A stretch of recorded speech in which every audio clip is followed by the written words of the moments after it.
আমার বয়স 30 পর্যন্ত আমার দাবা খেলাটা খুবই পছন্দ ছিল।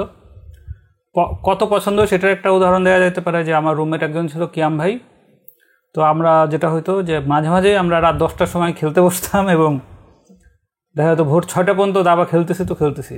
এমন না যে আমি দাবা খুব ভালো খেলতাম, বাট দাবা নিয়ে আমার একটা স্পেশাল ফ্যাসিনেশন ছিল। এরপরে যেটা হয়েছিল যে আমি একবার এই সৌরার্দ উদ্যানে একটা দাবা কম্পিটিশন আয়োজন করছিলাম। তো ওখানে প্রায় 10-15 জন দাবারও খেলে তারপরে সেখানে আবার পুরস্কারও দিয়েছিলাম। ফলে আমার লাস্ট 8 বছরে দাবার সাথে সংযোগ কমে গেলেও দাবার প্রতি যে ক্রেজিনেস বা ভালোবাসা সেটা আসলে এখনও আছে। এটার একটা বড় প্রমাণ হলো যে সাফকাত হোসেন ভাই, উনি নটরডেমে আমার সিনিয়র ছিলেন। ওনার সাথে আমার জীবনে প্রথম যেদিন দেখা হলো সেই দিন আমরা ভোর 6টা বা 6:30টার সময় এই চন্দ্রিমা উদ্যানে দাবা খেলছিলাম। তো ওনার সাথে প্রথম পরিচয় দাবা নিয়ে হইলো এবং যখন টুকটাক কথা হতো দাবা নিয়েই মোটামুটি কথা হতো। উনি একজন দাবা এনথুসিয়াস্ট। তো যখন মনে হলো যে বাবুল রিড সাথে দাবা নিয়ে একটা শো করি, তখন আমার কেন জানি সাফকাত ভাইকেই মনে হলো। সো সাফকাত ভাই মূলত একজন ব্যাংকার, উনি ব্যাংকের সাথে আছেন। সো যেহেতু আজকে দাবার নিয়ে কথা বলবো, সেদিন আজকে যে আমার যে ড্রেসটা, এই ড্রেসে এই হাতি আছে, ঘোড়া আছে, বিভিন্ন ছবি আছে, এই ড্রেসের জন্য বাছাই করা। আর হচ্ছে যে আমার দাবাতে সবচেয়ে পছন্দের চাল হচ্ছে ক্যাসরিং। তো ওনার সাথে আজকে যে এপিসোড, এই জন্য এপিসোডটার নাম দেওয়া হয়েছে দ্য ক্যাসরিং। তো সাফকাত ভাই, আপনার সাথে আমার যে এই যে প্রথম ভোর 6:30টায় দাবা খেলার আইডিয়াটা, সো এই ধরনের আইডিয়া তো সাধারণত মানুষজনকে বললে তারা একটু অপ্রস্তুত হয়। সো আপনি যে 6:30টার সময় নিজের দাবা নিয়ে চলে আসছিলেন, এটার পিছনে আসলে কারণ কী ছিল? দাবার প্রতি ওই যে আপনি বললেন যে ভালোবাসা বা উৎসাহ আপনার মধ্যে যে তীব্র, আমার মধ্যে মনে হয় কোনো অংশে তার থেকে কম না। এখন যে কথাটা বলবো সেটা আমার বন্ধুরাই শুনে খুব অকওয়ার্ড ফিল করেছিল কলেজে, যখন নাকি অভি, রিসাল ওদেরকে বলেছিলাম ঈদের দিন কী করব। আমাদের ডেইলি রুটিন ছিল, আমার চাইল্ডহুড ফ্রেন্ড ইমরান আকবর খান, ডাকনাম সুরিদ, আমরা ঈদে একে অপরের বাসায় সকালে মিষ্টান্ন বা বিভিন্ন কিছু খেয়ে তারপরে দীর্ঘ সময় কাটাতাম, কারণ ঈদের দিনই হচ্ছে আমাদের বই নিয়ে পড়তে বসতে বলার কেউ নেই। তো সময় তো পার করতে হবে, গল্প কথা, তারপর দাবা খেলা। এবং আমরা ঈদের দিন দেখা যেত সবচেয়ে বড় সময়টা দাবা খেলে পার করেছি। তো ঈদের দিন যে ছেলে দাবা খেলে তার দাবার প্রতি ভালোবাসা ওরকমই। আর সকালে বের হতে আমার সবসময় ভালো লাগে। সকালের ওয়েদারটা আই রিয়েলি ডু এনজয়, সবচেয়ে peaceful moment of the day. তো সকালে বের হতে বলার সাথে সাথে আমি রাজি, সেই কারণেই যে সকালে আসলে ভালোই হয়। আর দাবা তো যে কোনো সময় আমি খেলতে রাজি, যদিও খেলা হয় না, আসলে দীর্ঘদিন দাবা খেলা হয় না, একদম 1.5 দশকে হয়ে গেছে দাবা আসলে সেইভাবে আর সিরিয়াসলি খেলা হয় না। মাঝে 2-1টা টুর্নামেন্ট খেলা হয়েছে, কিন্তু না খেলার মতোই বলা যায়। আচ্ছা, আপনার সাথে আমার যেটা হয়েছিল এটা সম্ভবত 2018 বা 1918। তখন আপনি বলতেছিলেন যে আপনি দাবা নিয়ে কি যেন একটা প্রোগ্রাম বা ইভেন্ট করার প্ল্যান করতেছেন এবং এটা নিয়ে আপনি স্পন্সরেরও চিন্তা ভাবনা করতেছিলেন। সো সেইটা তো মনে হয় বাস্তবায়িত হয় নাই। সো আপনার আইডিয়াটা কি ছিল? আইডিয়াটা একটু বলেন। আসলে অনেক সময় অনেক আইডিয়া ছিল, এই মুহূর্তে ঠিক পার্টিকুলারলি ওই সময় কোন আইডিয়ার কথা চিন্তা করেছিলাম সেটা মনে নাই। একটা জিনিস হচ্ছে, বাংলাদেশে আসলে জনসংখ্যা, বিশাল জনসংখ্যার দেশ তো আমরা, তো যত মানুষ থাকবে তত সম্ভাবনা থাকবে। তো এই বিশাল জনসংখ্যার দেশে বিশাল সম্ভাবনাকে আসলে আমরা খুব অল্পই এক্সপ্লোর করতে পারি। এবং আমি ঠিক আমার মনে নাই ওই সময়টা কোনটা নিয়ে আইডিয়া ছিল। একটা ছিল হচ্ছে স্ট্রিট চেসের একটা আয়োজন করার ইচ্ছা ছিল। হাতির ঝিলে আমাদের ওখানে সুন্দর ওয়াকওয়ে আছে, বসার জায়গাও ছিল। তো আমরা চাচ্ছিলাম যে ওখানে একটা দাবার টুর্নামেন্ট হবে এবং সেটার লাইভ টেলিকাস্ট সহ ভালো একটা দাবার প্রচার হতো, কারণ দাবা আসলে মেইন স্ট্রিম থেকে হারিয়ে গিয়েছে। পত্রিকার পাতায় দাবা নেই, খেলার সংবাদে দাবা নেই। এবং আগে যেটা নাকি ছিল আমাদের বিকাল বা ঘরের যে ইনডোর গেমসের যে বিনোদনটা ছিল, সেটার মধ্যে লুডো, দাবা, ক্যারাম ছিল, সেগুলোও কিন্তু এখন ঘর থেকে নাই বলা যায়। সবাই যে যার স্মার্টফোন ডিভাইসে ব্যস্ত থাকে, বাচ্চারা, বড়রা, সবাই। তো সেই জন্যই দাবাকে আবার তার জনপ্রিয়তা বা দাবামুখী করার জন্যই এরকম কিছু করেছিলাম। আরেকটা ছিল চেস ফেস্টিভ্যাল করার কথা ছিল, সেটা অবশ্য ইউনিভার্সিটির স্টুডেন্টদের ওখানে, ওটার সাথে কি ওটার ব্যাপারে বলেছিলাম কিনা এই মুহূর্তে আমার মনে নেই। আচ্ছা, আপনি কেবল যে কথাটা বললেন যে দাবা হারিয়ে যাচ্ছে, ডিভাইসের যে কথাটা বললেন, chess.com তো অনেক বছর ধরে অনেক জনপ্রিয় এবং chess.com আসলে অনেক মানুষ খেলে। এটা খেলার জন্য তো ইনফ্যাক্ট আরেকজন মানুষও লাগে না, জাস্ট একটা ডিভাইসে বসে chess.com খেলা যায়। সো ওইটা কি দাবা খেলা হিসেবে কাউন্ট করতেছেন না, নাকি হচ্ছে ফিজিক্যালি খেলতে হবে দাবা? না, দাবা ফিজিক্যালি খেলতে হবে, নট নেসেসারিলি। তবে দুইটা গেমের কিন্তু দুইটা ডিফারেন্ট অ্যাটমসফিয়ার। আপনি যখন ফিজিক্যালি কারোর সামনে খেলেন তখন অনেক বেশি সাইকো ইনভলভ থাকে এখানে, কিন্তু আপনি যখন নাকি ওভার দ্য বোর্ড খেলবেন অনলাইনে তখন কিন্তু জিনিসটা একটু অন্যরকম। তখন আপনি হয়তোবা সেই হিউম্যান টাচটা কিছুটা হলেও মিসিং হয়। কম্পিউটারের সাথে খেলে আমি কখনোই মজা পাইনি, কারণটা এটাই যে আসলে তার রিয়াকশনটা বোঝা যায় না, এবং আমার মনে হয় যে একটা দেয়ালের সাথে আমি আঘাত করছি, কারণ কম্পিউটার ওয়াজ সো গুড। মানে আপনি যদি ভালো ইঞ্জিনের সাথে খেলেন, আমি কখনো তাদেরকে বিট করতে পারি নাই। আফটার অল গ্যারি কাসপারভ পর্যন্ত মেশিনের কাছে হেরেছে, এবং এখন এটা প্রুভেন কোনো হিউম্যানের পক্ষে আসলে মেশিনকে হারানো নেক্সট টু ইম্পসিবল। আচ্ছা, সো দাবার যদি হিস্ট্রি হয়, দাবা সম্ভবত ইন্ডিয়াতে এটা শুরু হয়েছিল দাবা খেলাটা। সো সেটা ইন্ডিয়া থেকে রাশিয়ানদের এরকম একটা আধিপত্য কিভাবে হবে এটা একটু বলেন। হ্যাঁ, দাবার হিস্ট্রিটা আসলে খুব মজার। মানে হিউম্যান সিভিলাইজেশনের শিফটিংটা আমরা দাবার পরিভ্রমণের সাথে রিলেট করতে পারবো খুব সহজেই। দাবা বুদ্ধির খেলা, তো প্রজ্ঞার খেলা, এবং পৃথিবী যখন যারা ক্ষমতার কেন্দ্রবিন্দু ছিলেন, দাবাটা সেই জায়গায় সবচেয়ে বেশি চর্চিত হয়েছে। ইন্ডিয়ান সিভিলাইজেশন সম্পর্কে পাশ্চাত্যে খুব বেশি ইনডেপথ পড়াশোনা নাই, কারণ হচ্ছে আমাদের সিভিলাইজেশন মিশরের সিভিলাইজেশন হচ্ছে খুব প্রাচীন। আমরা যেটা নাকি মহেঞ্জোদারো এই সকল হরপ্পার সভ্যতা বলি, ইনফ্যাক্ট সব সভ্যতা যে আসলে রিটেন ডকুমেন্ট পাওয়া যাচ্ছে তাও তো না। তো এটা ওয়ান অফ দ্য ওল্ডেস্ট বাসস্থান মানুষের, এবং বলা হয়ে থাকে দাবা আজ থেকে 1500 বা 1600 বছর আগে ইন্ডিয়াতে উৎপত্তি লাভ করেছে। রেফারেন্স হিসেবে কি ব্যবহার করে কোনো এক আরব লেখক, যিনি নাকি আমার নামটা এই মুহূর্তে মনে নাই, প্রথম দাবার ম্যানুয়াল লিখেছিল যে দাবা কিভাবে খেলতে হয়, দাবার নিয়ম। সে বলেছে খেলাটা ইন্ডিয়াতে উৎপত্তি লাভ করেছে। তো এটার প্রাসঙ্গিক আমি আরেকটা কথা বলতে চাই, খেলাটা আসলে ইন্ডিয়াতে না বলে আমরা এতটাই আমাদের নিজেদের, বাংলাদেশের সবচেয়ে সুপ্রাচীন খেলা কিন্তু এই দাবাই। এটা ডকুমেন্টেড কিভাবে এভিডেন্স দিচ্ছি সেটা হচ্ছে চর্যাপদ আমাদের সবচেয়ে প্রাচীন ম্যানুস্ক্রিপ্ট। চর্যাপদ এক একজন ভাষাবিদ এক একভাবে লিখেছেন। সুনীত কুমার চৌধুরী বলেছেন 800 শতকের দিকে বা 700, একদম লেটেস্ট যদি দেরিও হয় সেটা 900-র পরে না চর্যাপদের রচনাকাল। আর ডক্টর মোহাম্মদ শহীদুল্লাহ বলেছেন যে এটা 650 খ্রিস্টাব্দের সময়ে লেখা। তো দেখেন, অধিকাংশ মডার্ন যারা নাকি দাবার হিস্ট্রি চর্চা করেন তারা বলছেন যে চেস ইভলভ করেছে বা অরিজিনেটেড হয়েছে এই 600 খ্রিস্টাব্দের কাছাকাছি কোনো একটা সময় ইন্ডিয়াতে। অনেকে পুনের কথা বলেন, কিন্তু মোস্টলি ইন্ডিয়ার কোনো একটা জায়গা। এখন আমাদের ম্যানুস্ক্রিপ্টে দাবার কথা লেখা আছে যেটা নাকি রচিতই হয়েছে 650 সালে। তার মানে আমাদের দাবার চর্চা তারও অনেক আগে থেকে, এবং এতটাই বেশি চর্চিত যে সেটা নিয়ে আমাদের যে আদিমতম রচনা সেটার মধ্যে এটা স্থান করে নিয়েছে। তো দাবাটা আসলে ইন্ডিয়ার না বলে আমি যদি বলি এটা বাংলাদেশেরই খেলা, এটা বাংলাদেশেই অরিজিনেটেড করেছে। We can debate on it. Okay, but আচ্ছা, আপনি ইন্ডিয়ার বললে তখন সম্ভবত ইন্ডিয়া মানে এখন যে ইন্ডিয়া সেই ইন্ডিয়া মেবি না, ভারতবর্ষ। হ্যাঁ, ভারতবর্ষ হিসেবেই ধরা হয়। তো মানে আমি বললাম যে আরো যদি স্পেসিফিকলি বলি তাহলে আরো মানে বাংলাদেশকেই বলা যায়। তো আপনি যেটা জানতে চাচ্ছিলেন এই ভারতের দাবা কিভাবে রাশিয়াতে গেল এবং কেন রাশিয়ায় এত গ্র্যান্ড মাস্টার। রাশিয়া বললেই তো শুধু দাবার কথা মাথায় আসে। হ্যাঁ, রাশিয়ার যদি কোনো গেমের কথা বলতে হয় তাহলে আসলেই দাবার কথা চলে আসে, কারণ ওরা দাবাটাকে ওইভাবে নিজেদের মধ্যে চর্চা করেছেন। তো আমি আগে কিভাবে গেল সেটা একটু সংক্ষেপে বলে ফেলি। দাবাটা প্রথমে ছিল হচ্ছে ইন্ডিয়াতে, এবং ইন্ডিয়ান সাবকন্টিনেন্ট খুব ফার্টাইল ছিল, এবং এখানে প্রচুর মশলা হতো এবং হ্যান্ডক্রাফটস খুব ভালো হতো। সবকিছুর জন্য অনেক ব্যবসায়ীরা এখানে আসতেন। ইন্ডিয়ার থেকে পারস্যের দূরত্ব খুব বেশি ছিল না, তো পারস্যের ব্যবসায়ীরাও ইন্ডিয়াতে আসতো। তো মূলত সর্বপ্রথম দাবাটা, আপনাকে যেটা বলেছিলাম, চর্যাপদে কিন্তু আমাদের দাবাকে বলা হতো নবল। নবল মানে হচ্ছে চর্যাপদের ন মানে 4 আর বল মানে হচ্ছে 4টা শক্তির খেলা। এখানে আমাদের যে রাজারা ছিল তাদের 4টা শক্তি কি কি ছিল?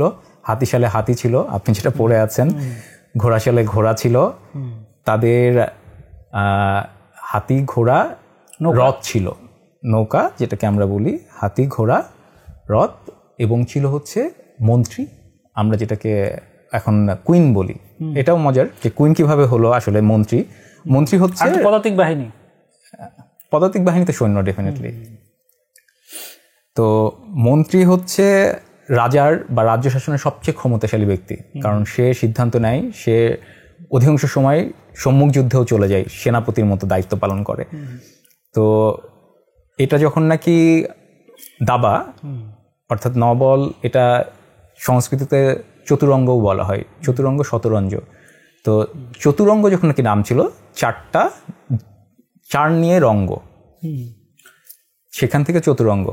এটা যখন কি পারস্যে যাওয়া শুরু করলো, ওখানের অ্যালফাবেটে চ ছিল না, এবং পারস্যে ওটা যাওয়ার পর ওটা হয়ে গেল শতরঞ্জ, এবং শতরঞ্জ থেকেই ওখানে শাহ থাকতো হচ্ছে রাজা। আপনি এখন দেখবেন দাবার শেষে বলা হয় চেকমেট। চেকমেট শব্দটা আসছে এই শাহকে মাত দেওয়া, মাত মানে শেষ, এটা আবার ভারতীয় শব্দ মাত, শাহ মাত মানে হচ্ছে রাজা শেষ। তো সেটা চেকমেট কিভাবে হয়ে গেল? আচ্ছা, এই যে দাবা ট্রাভেল করে, আমি ধীরে ধীরে যাব। প্রথমে পারস্যে গেল, পরে পারস্যের সাথে ব্যবসায়িক সম্পর্ক ছিল হচ্ছে, পারস্য in fact invaded by Arabs very soon, ওই যখন নাকি চর্চা হচ্ছিল।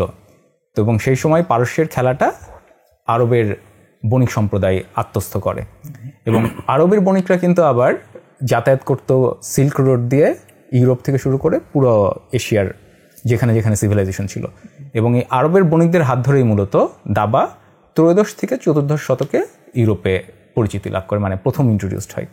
এবং আসলে আধুনিক আমরা যে দাবাটা খেলি, সেই দাবার বিকাশ, নিয়ম তান সব কিছুই, এবং ইনফ্যাক্ট ইন্টারন্যাশনাল দাবার যে অর্গানাইজেশন ফেডারেশন ইন্টারন্যাশনাল ডেস, ইতে হচ্ছে চেস, এস, ওটা ওই ফ্রান্স ভাষায় ই দিয়ে লিখে, এনিওয়ে ওটাও কিন্তু ইউরোপেই।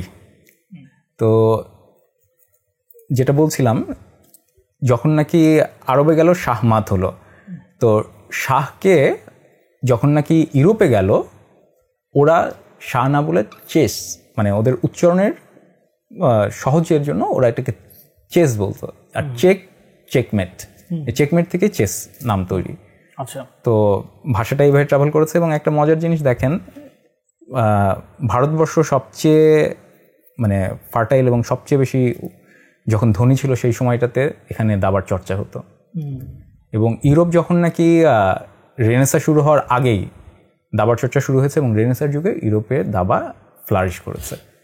এবং এখনও আপনি পৃথিবীর পাওয়ার হাউস যে সকল ন্যাশনকে আপনারা বলেন, সবগুলোই কিন্তু দাবার চর্চায় এগিয়ে আছে। যদি টপ 10 চেস প্লেয়ারের লিস্ট করেন, ইউএসএ এখনও টাইটেল প্লেয়ারদের টপ 10-এর এভারেজে ইউএসএ নাম্বার 1, তারপর রাশিয়া, চীন, ভারত এভাবে আসছে। হ্যাঁ, বাট রাশিয়া আলাদা করে। আচ্ছা, রাশিয়ারটার কাহিনী হচ্ছে রাশিয়ানদের দুইটা হ্যাবিটের কথা সবাই বলে, একটা হচ্ছে বই পড়া, দ্বিতীয় হচ্ছে দাবা খেলা। রাশিয়ানরা কিন্তু প্রথম অফিসিয়াল চেস চ্যাম্পিয়ন ছিল না। ইনফ্যাক্ট প্রথম তো আনঅফিসিয়াল চেস চ্যাম্পিয়নশিপ ধরা হয় হচ্ছে অ্যান্ডারসনকে, উনি জার্মান।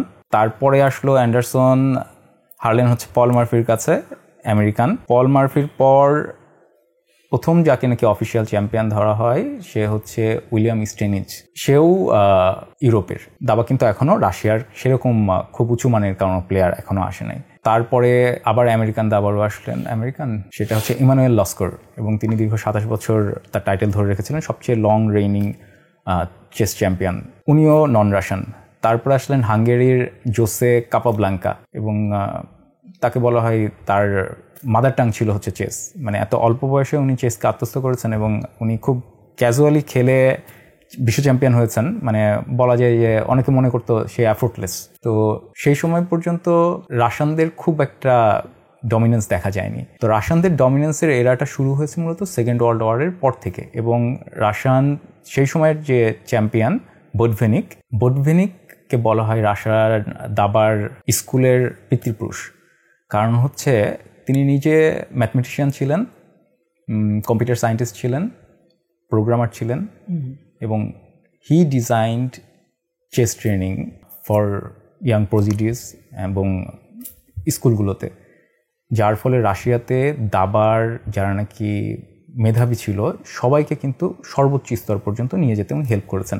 ওনার ছাত্রদের মধ্যে নাম আপনি জানবেন, গ্যারি কারপভ, তারপর হচ্ছে আনাতোলি কার্পভ, আমি সরি বলছি, গ্যারি কাসপারভ, আনাতোলি কার্পভ, তারপর হচ্ছে ভ্লাদিমির ক্রোমনিক, এরা সবাই বিশ্ব চ্যাম্পিয়ন হয়েছে। এছাড়াও আরও টপ র্যাঙ্কের প্রায় প্রচুর খেলোয়াড়। এবং ওনার সময়ের পর থেকে আসলে দেখা গিয়েছে চেস সার্কিটে রাশিয়ানদের বাইরে আসলে কেউ নাই। আপনি টপ 10 বা টপ 20 প্লেয়ারের লিস্ট করলে 1-2 হয়তো বা বাইরের থেকে জায়গা পেত। সেই সময় কম্পিটিশন হচ্ছে USSR against the whole world, এবং সেখানেও ইউএসএসআর আসলে কম্পিটিশন সেভাবে ছিল না। তো যাই হোক, মাঝের ববি ফিশার একটা আলাদা হিস্ট্রি করে রেখে গেছেন। খুব স্বল্প সময়ের জন্য উনি স্পাসকে হারালেন 72 থেকে 75 পর্যন্ত উনি ছিলেন। তারপর আবার উনি টাইটেল ডিফেন্ড করলেন না, তারপরে চলে গেল কার্পভের কাছে আনাতোলি। তার থেকে নিলেন গ্যারি কাসপারভ, এবং গ্যারি কাসপারভ এবং আনাতোলি অনেক রিম্যাচ খেলে 90s পর্যন্ত তো গ্যারি কাসপারভ ছিলেন। তারপর উনি নিজেই স্বেচ্ছা দাবা থেকে রিটায়ারমেন্টে গেলেন, নিজের একটা প্রফেশনাল চেস অ্যাসোসিয়েশন করলেন পিসিএ, সেটার সাথে ফিদের কনফ্লিক্ট হলো। তো রাশিয়ায় কেন এত বেশি দাবারু, সেটার মূল কারণটা হচ্ছে রাশিয়ার এনভায়রনমেন্ট। আচ্ছা, ওখানের মানুষের বই পড়ার অভ্যাস আছে এবং দাবা খেলার অভ্যাসটা আছে। রাশিয়ায় তখন সবাই বলতো যে রাশিয়ায় আপনি যদি কিছুক্ষণ থাকেন এবং দেখেন মানুষজন কোথাও বসছে, স্টে করছে, তাদেরকে হয় দেখবেন বই পড়তে, নয়তো পার্কের ধারে মানুষ দাবা খেলছে। এই দাবার ব্যাপক চর্চার কারণেই ওখানে আসলে আমার ধারণা back in 50s, 60s, 70s সেই সময় ওদের সবাই দাবা খেলতো, অলমোস্ট সবাই। আচ্ছা, ক্রিকেট বা ফুটবলের মতো দাবা তো ওরকম কোনো গ্ল্যামারাস খেলা না। সো দাবা তো আসলে 1-to-1 খেলা। সো আপনি নিশ্চয়ই আশা করেন না যে দাবা হচ্ছে ওই গ্যালারিতে বসে বসে লোকজন দাবা খেলা দেখবে বা টিভিতে বসে বসে লোকজন দাবা খেলা দেখবে, নাকি ওটা আশা করেন? Why not? বিষয়টা হচ্ছে আপনি কিভাবে প্রমোট করতে পারছেন। ধরেন আপনার সাথে মনে হয় অনুষ্ঠান শুরুর আগে একবার বলছিলাম, আজ থেকে 35 বছর আগে পত্রিকার পাতায় ক্রিকেট আসতো, কিন্তু ক্রিকেটের পোর্শন সবচেয়ে বড় ছিল না। ক্রিকেট পাতাই তখন ছিল হচ্ছে অর্ধেক পাতা, কারণ পত্রিকা তখন বের হতো 8 পৃষ্ঠার, আমি যদি ভুল না করি 90 সালের দিকে 8 পৃষ্ঠার পত্রিকা বের হতো। তার মধ্যে খেলার পাতা ছিল 1 বা হাফ পাতা, সেই হাফ পাতার মধ্যে ফুটবল থাকতো প্রাইমারিলি, তার পাশাপাশি ক্রিকেট থাকতো, তাছাড়া অন্য কিছু খেলা যদি থাকে। তো সেই ক্রিকেটকে জাস্ট 7-8 বছরের মধ্যে র্যাডিক্যাল গিয়ার শিফট হয়। মানে ক্রিকেট এই পরিমাণে জনপ্রিয় হয় যে মানে মাগুর মাছ বা বোয়াল মাছ থাকলে যেরকম পুকুরে বা ওখানে আর কোনো মাছ থাকতে পারে না, সেরকম অবস্থা হয়ে গেল। এটার এই প্রমোশনটা ওরা যে করেছে, এটার পিছনে কৃতিত্বও আছে, আবার দায়টাও আছে। সেটা হচ্ছে বাংলাদেশ ক্রিকেট কন্ট্রোল বোর্ড। তারা ক্রিকেটকে এমনভাবে প্রমোট করেছে, সাংবাদিককে এমনভাবে হাতে রেখেছে। আপনি দেখবেন বাংলাদেশ ক্রিকেটের ক্রমান্বয়ে ব্যর্থতার পর ব্যর্থতা। আসলে সত্যিকার অর্থে সফলতা কয়টা? আমরা কোনো বড় মাপের ট্রফি জিতিনি। অন্য খেলায় তো তাও হয় না। না, আমরা তো সার্ক ট্রফি জিতেছি ফুটবলে, তাই না? আপনি দেখেন আসলে ফুটবলের রেসপেক্টে কিছুই না, ফুটবলের রেসপেক্টে কিছু না। তারপরেও তো আপনার ক্রিকেট খেলাই হয় এই সাবকন্টিনেন্টে, সেখানেই আমরা কোনো কাপ পাই না। আর সার্কটা তো হচ্ছে সেই কন্টিনেন্টেই একটা, আপনি টপার হচ্ছেন, তাহলে স্টিল এটা তো একটা রিকগনিশন, তাই না? ইন্ডিয়া, পাকিস্তান, ভারত, নেপাল সবই আছে। যেখানে ফুটবলের বিশ্বকাপ আছে সেই তুলনায় তো আসলে এখন এইটার ক্ষেত্রে দেখেন, ফুটবল ফিফাকে বলা হয় পৃথিবীর সবচেয়ে লার্জেস্ট অর্গানাইজেশন। ইউনাইটেড নেশনসেও এতগুলো কান্ট্রি নাই যতগুলো কান্ট্রি আছে ফিফাতে। ফলে ফিফার সাথে আসলে কোনো কিছুর কম্প্যারিজন হবে না। ফিফার ওয়ার্ল্ড কাপকে বলা হয় greatest show on earth, not the Olympic. তো হ্যাঁ, আপনি ওই পার্সপেক্টিভে বলতেই পারেন যে ওদের এত বড় বড় ইভেন্ট আছে, সেখানে এই ইভেন্টটা কতটুকু। কিন্তু তারপরেও এই ইভেন্টের আপনাকে পাইচারটা দেখতে হবে, এই ইভেন্টে পৃথিবীর কত সংখ্যক জনসংখ্যা এখানে কভার করছে, কতগুলো নেশনকে কভার করছে। অন দ্য কন্ট্রারি আপনি ক্রিকেটে দেখেন, ক্রিকেটে আপনার পুরো ওয়ার্ল্ড কাপে টোটাল পৃথিবীর পপুলেশনের কত পার্সেন্টকে কভার করে? সার্কের থেকে কি খুব বেশি? না। সার্কের বাইরে আপনার ক্রিকেট খেলে কারা? ইংল্যান্ড খেলে, অস্ট্রেলিয়া খেলে, নিউজিল্যান্ড, সাউথ আফ্রিকা। এদের জনসংখ্যা কত? না, ক্রিকেট তো বেসিক্যালি যদি আপনি দেখেন ইন্ডিয়া, পাকিস্তান, বাংলাদেশের বাইরে তো এরকম আমাদের জনপ্রিয়ও না। আমি যখন ইন্ডিয়ায় গেলাম, অস্ট্রেলিয়ার 2 সাংবাদিকের সাথে আমার কথা হচ্ছিল। সো ওরা যে 5 বার বিশ্বকাপ চ্যাম্পিয়ন হয়েছে, ওরা এটা নিয়ে ওদের কোনো মাথা ব্যথাই নেই, ওদের পছন্দের খেলা রাগবি। ওটাই আমি সেটাই বলছিলাম যে এটা আসলে মানে আপনি কিভাবে প্রমোট করছেন। ধরেন পুরো পৃথিবীতে খেলা হচ্ছে কি হচ্ছে না সেটা কিন্তু বিষয় না। আমেরিকার নাম্বার 1 স্পোর্টস বেসবলই থাকবে দীর্ঘদিন, আরও থাকবে সামনেও। জাপানেও বেসবল খুব জনপ্রিয়। আপনি কিভাবে প্রমোট করছেন আপনার দেশে? যে কারণে বিসিবিকে কৃতিত্ব এবং আসলে নিন্দা দুটাই জানাই। তারা নিন্দা এখানে বিসিবি নিন্দার কি আছে? মানে বিসিবির কাজ হচ্ছে ক্রিকেট নিয়ে, বিসিবি এখন ফুটবল, বিসিবি এখন দাবা, বিসিবি ভলিবল, ওটা বলছি না, আমি বলছি বিসিবির নিন্দার পার্টটা কোনটুকু? হ্যাঁ, মিডিয়ার যে কভারেজটা, অ্যাটেনশনটা তারা এমনভাবে রেখেছে এবং এটা বলা হয় যে তারা প্রমোশন চালিয়েছে পত্রিকার পাতাগুলোতে ক্রিকেটকে, যাতে নাকি পজিটিভলি রিপ্রেজেন্ট করা হয়। আপনাকে বলছিলাম না যে বাংলাদেশ ক্রিকেটের সফলতা না থাকুক, যদি কেউ একটা 4 মারে, সেই 4 মারাটাকেই নিউজ করে তারপর বলবে বাংলাদেশ হেরেছে কিন্তু একটা চমৎকার 4 মেরেছিল অমুক। সো মার্কেটিংয়ে থাকতে করবে না এটা? না, এটাই তো, এটা মার্কেটকে ধরা হচ্ছে, এটা কি আসলে প্রপার পারফরমেন্স দিয়ে ধরা হচ্ছে? আপনি তো হেরেছেন, আপনি একদম গোহারাই হেরেছেন, কিন্তু আপনি দেখাচ্ছেন না আমরা হেরেছি কিন্তু আমাদের একজন ভালো করেছে, মানে কনোটেশনটা চেঞ্জ হয়ে গেল। তো মার্কটনের বিখ্যাত উক্তি আছে না, আপনি যদি পত্রিকা না পড়েন তাহলে আপনি আনইনফর্মড, আর আপনি যদি পত্রিকা পড়েন তাহলে আপনি মিসইনফর্মড। এখানে মিসইনফর্মড করা হয়েছে আমাদের, এই স্টিল নাও এখনো তাই করা হচ্ছে। আপনি যদি প্রমোট সঠিক কাজটাকে এবং সঠিক জিনিসকে না করেন তাহলে সেটার মধ্যে তো গলত থাকেই। তো আমি বলছি ওরা এই ক্রিকেটকে আপডেট করেছে, সেই জন্য ডেফিনেটলি ওরা কৃতিত্বের ভাগিদার, কিন্তু এমনভাবে করেছে বাংলাদেশে ফুটবলের সম্ভাবনা ছিল না। আমি আপনার এই থিওরির সাথে একমত না। আচ্ছা, হ্যাঁ বলেন। বাংলাদেশে ফুটবলের সম্ভাবনা ছিল, সেটা কি ক্রিকেটের কারণে নষ্ট হয়ে গেছে? আপনি আর আমি তো সমবয়সী, তাই না? সো আপনি যে সময়টার কথা বলতেছেন সেই সময়ে বাংলাদেশের তারকা ছিল মনে, মুন্না, সাব্বির, এরা কাউসার হামিদ, এরাও ছিল, আকরাম খান বা আমিনুল ইসলাম বুলবুল, এরা কিন্তু ক্রিকেটের বড় তারকা হলে ওই রকম আহামরি ক্রিকেটের কোনো বাজার ছিল না। কিন্তু 97 সালে বাংলাদেশ যখন আইসিসি ট্রফিতে চ্যাম্পিয়ন হলো এবং 99-তে বিশ্বকাপ খেলে পাকিস্তানকে হারায় ফেললো, সো ওই সময় মানে সারা বাংলাদেশে রঙারঙি করে না এরকম কোনো মানুষ আপনি চেনেন? হ্যাঁ, 97 আইসিসি ট্রফি আমার স্পষ্ট মনে আছে। আমি কভার করতাম হচ্ছে রেডিওতে, বাসায় সেই সময় রেডিও চালু ছিল না। আমি এলাকার একটা টেইলরের শপে খেলা চলতো, সেখানে যে খেলা শুনতাম, বল বাই বল কভার করতাম। এবং বাংলাদেশ যখন জিতলো সেটা আসলে কি বলবো, সেই উচ্ছ্বাসের বর্ণনা দেওয়া সম্ভব না। আমার মনে আছে এলাকার হুজুর পর্যন্ত বলল আমরাও খুশি দোয়া করি। মানে মানুষের উচ্ছ্বাস এবং অকৃত্রিম আনন্দ যে আসলে সবাইকে টাচ করে যায়, এটা একটা অন্যরকমই ছিল 97 সাল। এখন ডেফিনেটলি মানে ক্রিকেটের সফলতা সেটা তো ছিলই, কিন্তু আপনি যেটা বলছেন যে ফুটবল কেন পিছিয়ে গিয়েছে, ফুটবল পিছিয়ে গেছে কারণ ফুটবল, বললাম তো যে আমরা আমাদের ছেলে পেলে কিন্তু ইংলিশ প্রিমিয়ার লিগ দেখে, স্প্যানিশ লিগ দেখে, আমাদের ছেলে পেলে বিশ্বকাপ দেখতেছে। তাদের কাছে তো এই সাব গেমস এটা এরকম কিছু মিন করে না। আপনি যতই ইনফরমেশন দিয়ে বোঝান যে ফিফা হচ্ছে পৃথিবীর সবচেয়ে বড় অর্গানাইজেশন, সেটা এটা সেটা দিয়ে যা বোঝান, ফ্যাক্ট হচ্ছে বিশ্বকাপ হচ্ছে সবচেয়ে টপ জিনিস। এখন ক্রিকেট ধরা যাক আপনি একটা ক্লাসে 5 জন স্টুডেন্ট আছে, আপনি সেই 5 জন স্টুডেন্টের মধ্যে ফার্স্ট, স্টিল ফার্স্ট। এখন ক্রিকেট খেলাটা এরকম জনপ্রিয় না। আমরা সন্তুষ্টিতে আত্মতৃপ্তিতে ভুগতে পারি, কিন্তু আলটিমেটলি আমাদের কি তাহলে উচিত ছিল যে না, যেহেতু এই ক্রিকেট এরকম বড় জনপ্রিয় খেলা না, তাহলে আমাদের ক্রিকেট খেলার দরকার নাই, বিশ্বকাপে খেলার প্রয়োজন নাই। আপনি এইটার সাথে এটার কি সম্পর্ক? না, সমস্যাটা কোন জায়গায় হচ্ছে?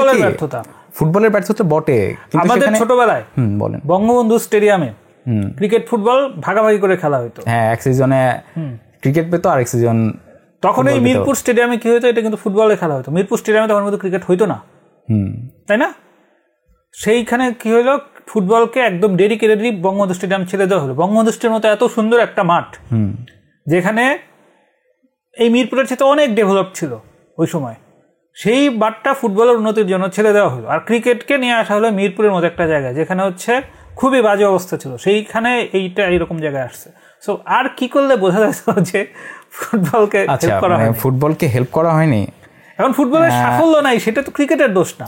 না না, আমার বোধহয় পয়েন্টটা আমি ভুলভাবে ন্যারেট করেছি। আমি যেটা বোঝাতে চাচ্ছি, ক্রিকেটের এই সফলতা ধরেন না, ওই যে বলছিলাম না, পুকুরে যদি আপনি মাছ চাষ করেন, এমন এক মাছ যে মাছ অন্য সকল মাছের বৃদ্ধিকে ব্যাহত করে, সেটা কিন্তু কাম্য পরিবেশ না বাস্তু সংস্থানের জন্য। আমি ওইটা বোঝাতে চাচ্ছিলাম। ধরেন ক্রিকেট যেভাবে ফ্লারিশ করেছে, এমনভাবে ফ্লারিশ করেছে যে অন্য সকল খেলাকে অবদমিত করে রেখেছে। আপনাকে যেটা বলছিলাম যে এই যে দেখেন না, ক্রিকেট বিশ্ব, ফুটবল বিশ্ব অনেক বড়, দাবা বিশ্ব কিন্তু অনেক বড়। দাবা খেলে পৃথিবীর প্রায় 100-150টার মতো দেশ। তো আপনি যখন কি দাবায় সফলতা লাভ করেন, সেই 150টা দেশে কিন্তু আপনার নামটা আসে, তাই না? বাংলাদেশ 2004-এর অলিম্পিয়াডে 32তম ছিল। অনেক মানে খুবই ভালো পারফরমেন্স, খুবই ভালো পারফরমেন্স, কিন্তু সেটা কিন্তু মিডিয়াতে হাইলাইটেড হয় নাই। এখন হতে পারতো সেই সময় যদি আসলে মিডিয়াতে পর্যাপ্ত প্যাট্রন করতো, বেশ কিছু স্পন্সর আসতো, হতে পারতো বাংলাদেশের দাবার জন্য সেটা একটা টার্নিং পয়েন্ট হতো। আচ্ছা, ইন্ডিয়াতে যে বিশ্বনাথন আনন্দ একজন গ্র্যান্ড মাস্টার আছে, সো তাকে তো ইন্ডিয়াতে সবাই চেনে কম বেশি, তাই না? পুরো পৃথিবীর মানুষই চেনে। হ্যাঁ, কেন চেনে? তার সফলতার জন্য। আমাদের এই যে রিফাত বিন সাত্তার, নিয়াজ মোর্শেদ, আরো কে যেন ছিল, ছোটবেলায় যখন দাবা খেলা টুকটাক শিখছিলাম তখন আমি রানী হামিদের বইও পড়তাম। তাদের আসলে তাদের ডেভেলপমেন্ট হলো না কেন? হ্যাঁ, এখানে তাদের ডেভেলপমেন্টের, আমি ডেভেলপমেন্ট বলবো না, তারা তাদের, আমি ছোটবেলায় পেপারে পড়তাম যে কোন একটা টুর্নামেন্টে আমাদের এই আব্দুল আল রাকিব বা রিফাত বিন সাত্তারের অমুকের কাছে হারছে, তোমার সাথে ড্র করছে, অমুক দেশের গ্র্যান্ড মাস্টারের সাথে। কোন টুর্নামেন্টে এরা একদম খুব ভালো করছে তো করে নাই, তো এদের বুঝলো না কোন টুর্নামেন্টে ভালো করে নাই, সেটা বোধহয় ঠিক না। তা ভালো না করলে তো আর তারা গ্র্যান্ড মাস্টার নর্ম পেতো না। না, আমি যেটা বুঝাতে চাচ্ছি, আপনি যেটা বুঝাতে চাইছেন, আমি কি মিন করছি, হ্যাঁ, যে বিশ্বনাথ আনন্দের মতো তারা সফল হয়নি কেন। এখন রাকিব ভাই, রাজীব ভাই বা জিয়া ভাই, রিফাত ভাই, এদেরটা বলবো না, কারণ এদের আসলে ওই স্কোপটা ছিল না, কারণ আপনাকে সেই এক্সপোজারটা দিতে হবে। সম্ভাবনা কিন্তু এদের অনেকেরই ছিল, হয়তো এদের কেউ সুপার জিএম হতে পারতো, কারণ ওয়ার্ল্ড চ্যাম্পিয়ন হওয়া ডিফারেন্ট কোর্স, ওটা আমি বলবো না, কিন্তু এদের অনেক কেউ হয়তো সুপার জিএম হওয়ার সুযোগ পেত। আপনাকে সেই জন্য তাদেরকে প্যাট্রন করতে হবে, তাদেরকে ওয়ার্ল্ড ক্লাস টুর্নামেন্টগুলোতে খেলাতে হবে, যাতে তারা ওয়ার্ল্ড ক্লাস অপোনেন্টকে ফেস করে। আপনি যত ভালো খেলোয়াড়দের বিরুদ্ধে খেলবেন, আপনি তত নিজেকে ডেভেলপ করতে পারবেন, এবং প্রত্যেক খেলোয়াড়ের ক্যারিয়ার গ্রোথ থাকে। যেরকম আপনি টেনিসে দেখেন না, যে টেনিসে এখন সব ইয়াংস্টাররা খেলে, দাবাও কিন্তু এখন ইয়াংদের খেলা হয়ে গিয়েছে। সব যাদের বয়স নাকি 20-এর নিচে, তারাই ওয়ার্ল্ডের, বোঝা যায় যে এরা পরবর্তীতে ওয়ার্ল্ডের লিড দেবে, এবং 30 ঊর্ধ্ব প্লেয়ার খুব অল্পই এখন চ্যাম্পিয়ন হবে হয়তো সামনের দিনগুলোতে, কারণ চেসও একটা খুব ভীষণ রকমের স্ট্যামিনার খেলা।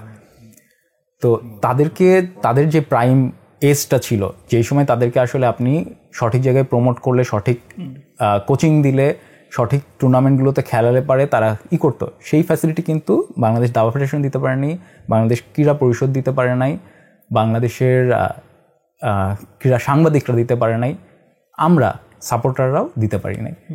ফলে এই দায় কিন্তু শুধু তাদের একার না, এবং বাংলাদেশের এই যে আমরা 5 জন গ্র্যান্ডমাস্টারের কথা বলি, এই 5 জন গ্র্যান্ডমাস্টার সম্পূর্ণ তাদের নিজের কৃতিত্বে গ্র্যান্ডমাস্টার হয়েছেন। এক্ষেত্রে দেশের বা কোনো প্রতিষ্ঠানের কৃতিত্ব খুবই সামান্য, নগণ্য। তো তারা পারে নাই কেন, সেটার দায়ভার আসলে সম্মিলিতভাবে, সামগ্রিকভাবে আমাদের সকলের। এখন হ্যাঁ, যদি তাদের কেউ পারতো, যেরকম যখন নাকি আমাদের নিয়াজ মোর্শেদ বাংলাদেশে দাবা শব্দটা শুনেছে, এবং সাথে সাথে নিয়াজ মোর্শেদের কথা সবাই শুনে থাকবে, এবং এটা হওয়াই উচিত। নিয়াজ মোর্শেদ যখন প্রথম গ্র্যান্ডমাস্টার হন, সেই সময় ইন্ডিয়াতে কোনো গ্র্যান্ডমাস্টার নেই। বিশ্বনাথ আনন্দ তার সমসাময়িক, কিন্তু বয়স কাছাকাছি। বিশ্বনাথ আনন্দ তখনও গ্র্যান্ডমাস্টার হননি। নিয়াজ মোর্শেদ 88-তে নর্ম পেলেন, ডিক্লারেশন পেলেন ফিদে থেকে, যে উনি এই জোনে প্রথম। এই জোনটা হচ্ছে ইরান থেকে শুরু করে মায়ানমার পুরোটা, কেমন চেসের এই জোনটা, এই জোনে সে প্রথম গ্র্যান্ডমাস্টার।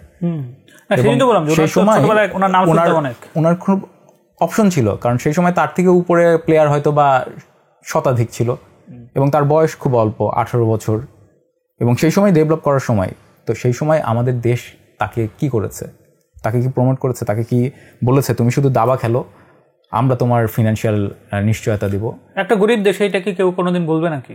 না, বাংলাদেশ অতটা কিন্তু গরিব না। আপনি কিন্তু না, ডেফিনেটলি আপনি সেই সময় ফুটবলারদেরকে যে পরিমাণ আপনি রিমুনারেশন দিয়েছেন, উনি তো বাংলাদেশের ফ্ল্যাগ নিয়ে পুরো ওয়ার্ল্ডে দেখাচ্ছেন। তাই আপনার উচিত, ফুটবলারদের এই রিমুনারেশনটা কারা দিত, কোত্থেকে টাকাটা আসতো? ক্লাব ফুটবল থেকে। টাকাটা আসতো কোত্থেকে? ক্লাবের স্পন্সররা দিত কেন?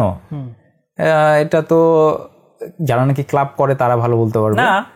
কারণ হচ্ছে যে আপনি খেলা দেখতাম, আমরা মুন্নাকে চিনতাম ভাই, ওই সময় প্রত্যেক দিন বঙ্গবন্ধু স্টেডিয়ামে আবাহনী মোহামেডান খেলা হলে মারামারি লাগতো না, তো এটা একটা বাজার, কেনার জন্যই টাকা দিবে।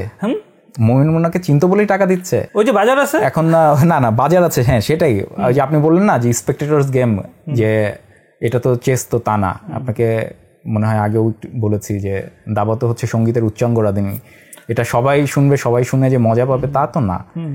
কিন্তু তারা দিয়েছে, এখন তারা যদি দিতে পারে, হ্যাঁ দর্শক আছে এটার পিছনে, ব্যাকড বাই সাপোর্টার্স, তারা যদি দিত এবং সেইভাবে প্রমোট করতো, এটার পিছনে দর্শক হয়তো থাকতো, তাই না? রাশিয়াতে তো থাকতে পেরেছে, তাহলে আমাদেরকে সেইভাবে আমরা ফর্ম করিনি, অর্থাৎ যাদের নাকি এই স্পন্সর করার ক্যাপাবিলিটি আছে তারা সেইভাবে প্রমোট করে নাই। কেন করে নাই সেটার উত্তর আমার পক্ষে দেওয়া সম্ভব না। তারা মনে করেছে যে দর্শকও, যে আপনি যেটা বললেন যে দর্শক তো ওটা দেখে হাততালি দেয়, এটা দেখে কি হাততালি দেবে, তাহলে না করাই মনে হয় ভালো।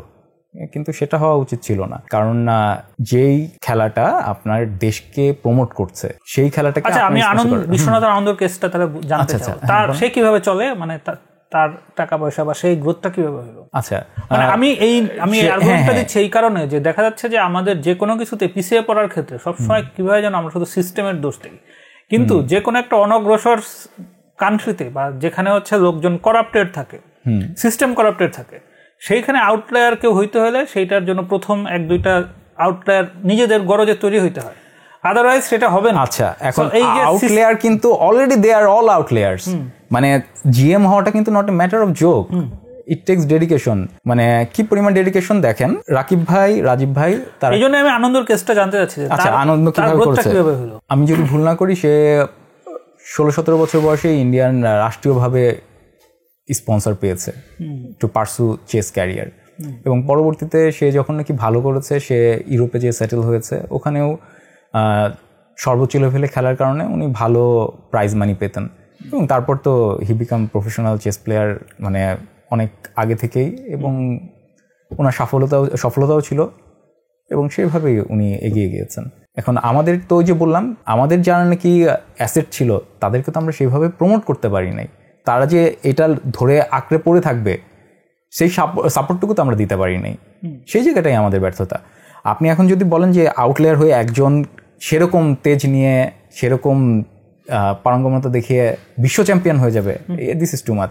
ধরেন বাংলাদেশের কেউ ভালো ফুটবল খেলে, সে কি মেসির সমান হতে পারবে? কারণ মেসি যেই এনভায়রনমেন্টে, যেই ট্রেনিংয়ে, যেইভাবে গ্রুম হয়েছে, বাংলাদেশে ওর চেয়ে ধরেন বেশি মেধাবীও যদি কেউ থেকে থাকে, সে কিন্তু কখনোই মেসি লেভেলে যেতে পারবে না, কারণ ওকে সেই পর্যায়ে প্রমোটই করা হচ্ছে না।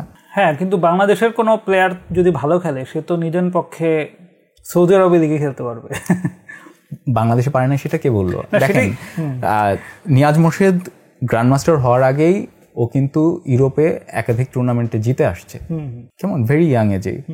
ও সিঙ্গাপুরে একটা টুর্নামেন্ট হলো, সেখানে ও খুবই ভালো করে আসছিল। সো আপনি এই যে প্রমোট করার কথা বলতেছেন, আমি তাহলে এই যে নিয়াজ মোর্শেদ বা এই যে রিফাত বিন সাত্তার, এদের নাম কিভাবে জানলাম? আচ্ছা, আমি তো দাবা ফেডারেশনের কেউ না, বা হ্যাঁ খুবই ভালো, আমি তো দাবা হচ্ছে দাবা নিয়ে বইটই পড়ে যে করছি তাও না, আমি হচ্ছে দাবা খেলাটা ভালো লাগতো, টুকটাক খেলতাম। সো আমি এই নিয়াজ মোর্শেদের নাম কিভাবে জানলাম? আমার তো নিয়াজ মোর্শেদ বা রিফাত বিন সাত্তার নাম জানার কোনো কারণে নেই। আচ্ছা, আমি ক্রিকেট লাভার, সো আমার কাছে এই নাম আসলো কি প্রমোট না করা হয়, আর কি হলে সেটা প্রমোট করা হয়? আচ্ছা, এখন প্রমোট করা মানে হচ্ছে পত্রিকার পাতায় আপনার 4 কলাম জুড়ে বড় যে শিরোনাম, আর পত্রিকার পাতায় 1 কলামের যে শিরোনাম, দুটোর মধ্যে পার্থক্য আছে। আপনি একজন পড়ুয়া মানুষ, আপনি ওই 1 কলামের নিউজটা পড়েছেন, এবং তার চেয়ে বড় কথা আপনার দাবার প্রতি আগ্রহ ছিল, সেই কারণে আপনি পড়েছেন। এবং আমরা অনেকেই ছোটবেলায় ওই 1 কলামের ছোট নিউজটা পড়ে তাদের নাম জানতে পেরেছি, তাদের নিয়ে খুব বড় কোনো ফিচার হয়নি। মোমিন মুন্নাকে নিয়ে যেভাবে দেখানো হয়েছে, সালাউদ্দিনকে নিয়ে 80-এর দশকে যেরকম নাকি 70-এর দশক, এবং হ্যাঁ 70-এর দশকই বলবো পার্টিকুলারলি, পত্রিকা যেরকম আপনি কি তাহলে এখন দাবাকে ক্রিকেট, ফুটবল বা হকি প্রত্যেকটা দেশে একটা ওরকম জনপ্রিয় খেলা থাকে, ওরকম স্পেকটেটর গেমের মুখোমুখি জায়গায় নিয়ে আসতে চান না কি? মানে আপনার আসলে দাবার কাছে আপনার এক্সপেকটেশন কি? মানে মিডিয়া কিভাবে দাবাকে হ্যান্ডেল করবে বলে আপনি মনে হয়? যে লাখ লাখ দর্শক যে খেলাটা দেখে, মনে মুন্না বা সালাউদ্দিনকে নিশ্চয়ই এমনি বড় ফিচার করে নাই, কোটি মানুষ দেখতে চাইছে বলেই করছে। সো তাহলে কি এখন দাবাকে তাহলে এখন জোর করে বসাই দিতে হবে ওই জায়গায়? আপনার এটা কি, মানে এই জায়গায় আর্গুমেন্ট? না, জোর করে বসাতে হবে না। ধরেন না, জোর করে বসালে তাহলে অন্য কোনো খেলা নয় কেন? আমার আর্গুমেন্টটা হচ্ছে এটা, যে যেটা বললাম, বাংলাদেশের এখন সবচেয়ে বড় যে অ্যাডভান্টেজটা আছে সেটা হচ্ছে ডেমোগ্রাফিক অ্যাডভান্টেজ। বাংলাদেশ এখন হিউজ সংখ্যক ইয়াং পপুলেশন, যেখানে নাকি জাপানে বোধহয় 50 ঊর্ধ্ব জনগোষ্ঠীর সংখ্যা বেশি। They are ageing and dying, their economy will slow down sooner or later. ইউরোপেও সেরকমই হচ্ছে, কিন্তু বাংলাদেশের খুবই ইয়াং ভাইব্রেন্ট একটা পপুলেশন আছে। তো আপনি দেখেন আমাদের ইয়াং পপুলেশন মিনিমাম 6 কোটি, আরও বেশি হবে যাদের বয়স 18-র নিচে। তো এদের আপনি যদি ধরেন 1%কেও আপনি দাবাই প্রকৃত নিবেদিত প্রাণ করতে পারেন, তাহলে সেখান থেকে কতজন জিএম হওয়া সম্ভব যদি ডিউ প্রসেসে এরা যায়। এবং আপনাকে যেটা বললাম যে ফুটবল খেলায় আপনি চ্যাম্পিয়ন হলে পুরো পৃথিবী আপনাকে জানবে, ইনফ্যাক্ট পৃথিবীর সকল দেশ আপনাকে চিনে ফেলবে। সেরকম দাবাতেও আপনি যদি শক্ত টিম হন এবং ভালো পারফর্ম করেন, তাহলে বিশ্বের অধিকাংশ রাষ্ট্রের কাছে আপনি সম্মানিত হবেন যে এরা একটা ভালো চেস নেশন, কান্ট্রি ব্র্যান্ডিং অন্যরকম হবে। ফলে দাবার কাছে আমার আসলে প্রত্যাশা নাই, আমার কাছে প্রত্যাশা আছে এদেশের মানুষের কাছে যে তারা দাবাকে কিছু দিক। কারণ দাবা খেলাটা আমাদের নিজেদের খেলা, যেটা আমি শুরুতেই বললাম যে আমরা ইনফ্যাক্ট বিতর্কিতভাবে বলতে পারি যে দাবা আমাদের নিজেদের ঘরের খেলা। ওকে, ক্রিকেট বা ফুটবল তো এটার সাথে ফিজিক্যাল ফিটনেস, প্র্যাকটিক্যাল অনেক বিষয়াদি জড়িত থাকে। সো দাবা, এখানে দাবার অসংখ্য বই আছে, দাবার অসংখ্য টিউটোরিয়াল আছে। ফলে এখন ওপেন সোর্স থেকে তো আসলে দাবার কেউ চাইলে দাবার নিজে নিজে ডেভেলপ করার একটা স্কোপ আছে। সো আমাদের ছেলেপেলে ম্যাথ অলিম্পিয়াডে গোল্ডও পাইছে। সো দাবাতে আমাদের এই যে ছেলেপেলে যাদের মোটামুটি ফ্যামিলি ব্যাকগ্রাউন্ড স্ট্রং, তারা দাবাতে এত ইন্টারেস্টেড না কেন? দুইটা কারণ। এক নম্বর হচ্ছে এখানে ক্যারিয়ার নাই, এখানে জনপ্রিয়তা নাই, দুটাই। যদি এখানে ক্যারিয়ার থাকতো, যে কেউ ধরেন ক্রিকেটকে আপনি ক্যারিয়ার নিতে পারেন, সাকিব আল হাসানের নেটওয়ার্ক আপনি জানেন, পত্রিকাতে আসে, মাশরাফির আসে, এদের নেটওয়ার্ক দেখে যে কেউ আশ্চর্য হয়, বিস্মিত হয়, আগ্রহী হয়, উৎসাহী হয় যে হ্যাঁ আমরা ক্রিকেটকে প্রফেশন হিসাবে নিতে পারি। যদি দাবাকেও সেভাবে নিতে পারতো, বিশ্বনাথ আনন্দের মতো যদি বড় একটা প্রাইজ মানি পেতো আমাদের দাবার এখানে কোনো প্রতিযোগিতায় বিজয়ী হয়ে, তাহলে দাবাকেও তারা প্রফেশন হিসাবে নিতে পারতো। আর দ্বিতীয়ত হচ্ছে মানে এই যে কম্পিটিশনটা হয়, এগুলোতে আমাদের ছেলেপেলে খুব ভালো করে না কেন? আচ্ছা, দাবা কিন্তু অন্য যে কোনো খেলার মতো না, আমি বলবো না অন্য যে কোনো খেলায়, সব খেলাতেই পরিশ্রম লাগে, কিন্তু দাবার পরিশ্রমের ধরনটা ভিন্ন। আপনি মানে 2-4 বছরে একজন ভালো দাবারু হয়ে উঠবেন, ইটস নট লাইক দ্যাট। আপনাকে ডিকেডস, মানে 1 দশক বা তার চেয়ে বেশি সময় আসলে কন্টিনিউয়াস রেগুলার ডেডিকেশন দিয়ে প্রিসাইজ ট্রেনিং মেথডের মধ্যে দিয়ে যাওয়ার পর আপনি টপ লেভেলে যাওয়ার মতো দাবারু হতে পারবেন, যদি প্রোভাইডেড দ্যাট আপনার সেই কনসেন্ট্রেশন থাকে, সেই এগারনেস থাকে এবং সেই ট্যালেন্ট থাকে, সব কিছুর কম্বিনেশনে আসলে আপনি ওখানে যেতে পারবেন। এখন না ধরেন না আপনি মেধাবী, আপনি দাবা শিখলেন, আপনার খুব ভালো মেমোরি। প্রসঙ্গক্রমে একটু কাইকোবাদ স্যারের একটা ঘটনা বলি। কাইকোবাদ স্যার রাশিয়াতে পড়তে গিয়েছিলেন, তো রাশিয়ার ওখানকার জিএম এর সাথে সিমুলটেনিয়াস এক্সিবিশন হবে। তো জিএম তো সিমুলটেনিয়াসলি অনেকের সাথে খেলেছেন, তো কাইকোবাদ স্যারের সাথে কিংস গ্যাম্বিট খেলেছে, কাইকোবাদ স্যার ব্ল্যাক নিয়ে তাকে হারিয়ে দিয়েছে। কিংস গ্যাম্বিট খুবই অ্যাগ্রেসিভ ওপেনিং, যেখানে একটা পন ছেড়ে দেওয়া হয় এবং হয় তার নিজের কিং সাইডে একটা দুর্বলতা তৈরি করে প্রতিপক্ষের উপর অ্যাটাক করে দ্রুত খেলা শেষ করার চেষ্টা করে। কিন্তু আধুনিক বিশ্লেষণে এটা দেখা গিয়েছে এটা সাদার জন্য তুলনামূলকভাবে ইনফেরিয়র একটা ওপেনিং, কালো যেখানে আপার হ্যান্ডে থাকে। তো পরবর্তীতে যেহেতু হেরেছে একজন জিএম, তার একটু কিন্তু লাগছে যে তোমার সাথে আরেকবার খেলবো আমি এই ওপেনিংয়ে। এবং কিংস গ্যাম্বিটে যতবার খেলা হয়েছে উনি ততবারই তার জিএম অপোনেন্টকে হারিয়েছেন। এখন কাইকোবাদ স্যার তিনি তো ডেফিনেটলি খুবই মেধাবী মানুষ, খুবই সিনসিয়ার মানুষ, তিনি একজন জিএমকেও হারিয়েছেন, তাহলে তিনি কেন নিজে জিএম হতে পারলেন না? কারণটা হচ্ছে দাবা শুধু একরকম চালের খেলা না, আপনি তো জানেন যে আবার পসিবিলিটি ইনফিনিটি। তো আপনাকে আসলে চর্চাটাও করতে হবে তাহলে এই ইনফিনিটি পসিবিলিটির মধ্যে কিভাবে বেস্ট নিজেকে প্রিপেয়ার করা যায় সেটার জন্য। তো উনি যেটা বলেছিলেন যে ওনার আসলে একটা বই গো থ্রু করা ছিল, সেটা হচ্ছে how to beat King's Gambit.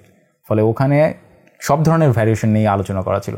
ফলে মোটামুটি কমন যতগুলো ভ্যারিয়েশনে যাওয়া সম্ভব সবগুলোতেই যে ব্ল্যাক আপার হ্যান্ডে থাকে উনি সেটা স্টাডি করে গিয়েছিলেন। ফলে ওই সার্টেন ভ্যারিয়েশনে যতবার খেলা হয়েছে উনি ওনার মেমোরিতে যা ছিল সেটা রিপিট করতে পেরেছেন।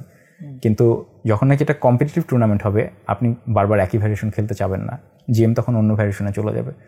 তো সেটা যেটা বলছিলাম যে দেখেন, আপনার দাবাই ভালো করতে হলে শুধুমাত্র আপনি ভালো মনে রাখতে পারেন সেটা একমাত্র বিষয় না, আপনার ক্রিয়েটিভিটি থাকতে হবে, আপনার পজিশনাল সেন্স থাকতে হবে, যেগুলো সব কিছু আসলে গ্রো করে চর্চার মাধ্যমে, সঠিক চর্চা। আপনি একদম শুরুর দিকে একটা কথা বলতেছিলেন হচ্ছে রাশিয়া প্রসঙ্গে, যে রাশিয়ার লোকজন হচ্ছে প্রচুর বই পড়ে, এবং আমরা যদি রুশ সাহিত্যগুলো দেখি, দস্তয়েভস্কি, টলস্টয়, এই মোটা মোটা বই লিখছে, War and Peace, Crime and Punishment. So যদি আমরা এইখানে দেখি যে দাবা খেলাটার সাথে আসলে সেইখানকার শিল্প সাহিত্যের একটা ব্যাপার আছে, বা ইউরোপে যদি আমরা যাই, ইউরোপে দেখা যাবে যে বিশাল বিশাল সব ভাস্কর্য, বিশাল বিশাল সব কারুকার্য বা আর্ট গ্যালারি, সেগুলোর সাথে মানে আমি যেটা বলতে চাচ্ছিলাম, শিল্প সাহিত্য বা বিজ্ঞানের সাথে দাবার একটা প্রত্যক্ষ কোরিলেশন আছে যদি আমরা কোরিলেশন খোঁজার চেষ্টা করি। সো এখন যদি আমরা বাংলাদেশের জায়গায় আসি, আপনি যেখানে ইয়াং এজ বা বিভিন্ন কথা বললেন, বাংলাদেশে তো যদি আমাদের ফিল্ম দেখি, আমাদের সাহিত্য দেখি, আমার অবজারভেশন হচ্ছে বাংলাদেশের আসলে রক মিউজিক ছাড়া আর হচ্ছে ফোক গান বা ওই বাউল গান, এগুলোর বাইরে আর কোনো কিছুই তো আসলে আমার মনে হয় না যে যেটা নিয়ে খুব বেশি গর্ব করার মতো, মানে খুব বেশি এক্সিলেন্ট কোনো কিছু আছে। সো এরকম একটা জায়গায় আপনি যদি মনে করেন যে দাবা খেলাটা খেলা উচিত বা দাবা খেলাটা খুব পপুলার হবে, আমার কাছে তো মনে হয় এটা হচ্ছে আম গাছে বেলের চারা লাগানোর মতো একটা ব্যাপার, নাকি আপনি এটা আচ্ছা অন্য কিছু বলবেন? এখন হ্যাঁ, মজার জিনিস হচ্ছে বিজ্ঞান এখন আমাদেরকে এমন জিনিস দেখাচ্ছে যে আম গাছে বেল লাগালেও সেই গাছে বেল হয়, যেটা দেখাচ্ছে। এবং আপনি যেটা বলছিলেন না যে আসলে ফলাফল কি পাবো, যে আমি যে চেষ্টা করছি এর ফলাফল কি আসলে আদৌ আমরা কিছু পাবো কিনা। না, আমি আগে ফিজিবিলিটি টেস্টের কথা বলতেছি। যে কোনো স্টার্ট আপের আগে একটা ফিজিবিলিটি টেস্ট হয় না, মানে আপনারা তো ব্যাংকে যে কোনো বড় প্রজেক্টের আগে একটা ফিজিবিলিটি অ্যানালাইসিস করেন। সো আমার পয়েন্টটা হচ্ছে যে বাংলাদেশের যদি আমরা ওভারঅল সোশিও কালচারাল স্ট্যান্ডার্ড বা সোশিও কালচার পলিটিক্যাল লাইফ দেখি, সেইটার সাথে দাবা কি আসলে বাংলাদেশের জন্য ফিজিবল কোনো মডেল কিনা? আচ্ছা, ভেরি গুড। দেখেন, ফিজিবল মডেল কিনা, এক্সিস্টিং যে কালচার তার সাথে হয়তো বা খুব কোহেরেন্টলি যাচ্ছে না, তার মানে এই না যে এটা আমার অ্যাডাপ্ট করতে হবে না। ধরেন আমি ভাজা পোড়া প্রচুর খাই, কিন্তু আমি জানি ভাজা পোড়া স্বাস্থ্যের জন্য ভালো নয়, তার মানে এই না যে আমি সালাদ এবং ভাজা পোড়া ছাড়া অল্প সিদ্ধ খাবার খাবো, যখন নাকি আমি জানতে পারবো যে সেটার হেলথ বেনিফিট বেশি। আমার আলটিমেট টার্গেট হচ্ছে ভালো স্বাস্থ্য অর্জন করা। কেমন কি খাচ্ছি সেটা হচ্ছে সেকেন্ডারি। যদি তাই হয় তাহলে দাবা হচ্ছে আমার নিয়ামক ওই ভালো স্বাস্থ্য অর্জনের জন্য। এখন এটার ফিজিবিলিটির কথা বলছিলেন, ধরেন বাংলাদেশের মানুষেরই তো আসলে দাবা খেলা বেশি চর্চা করা উচিত। কেন আমরা বলি না যে মানুষ শিক্ষিত হয়? শিক্ষিত মানুষের বৈশিষ্ট্য কি? শিক্ষিত মানুষের বৈশিষ্ট্য হচ্ছে সে পরিবর্তিত পরিস্থিতির সাথে নিজেকে খাপ খাইয়ে নিতে পারবে এবং বিভিন্ন পরিবর্তনশীল পরিস্থিতির মধ্যে সঠিক সিদ্ধান্তটা সে গ্রহণ করতে পারবে তুলনামূলক।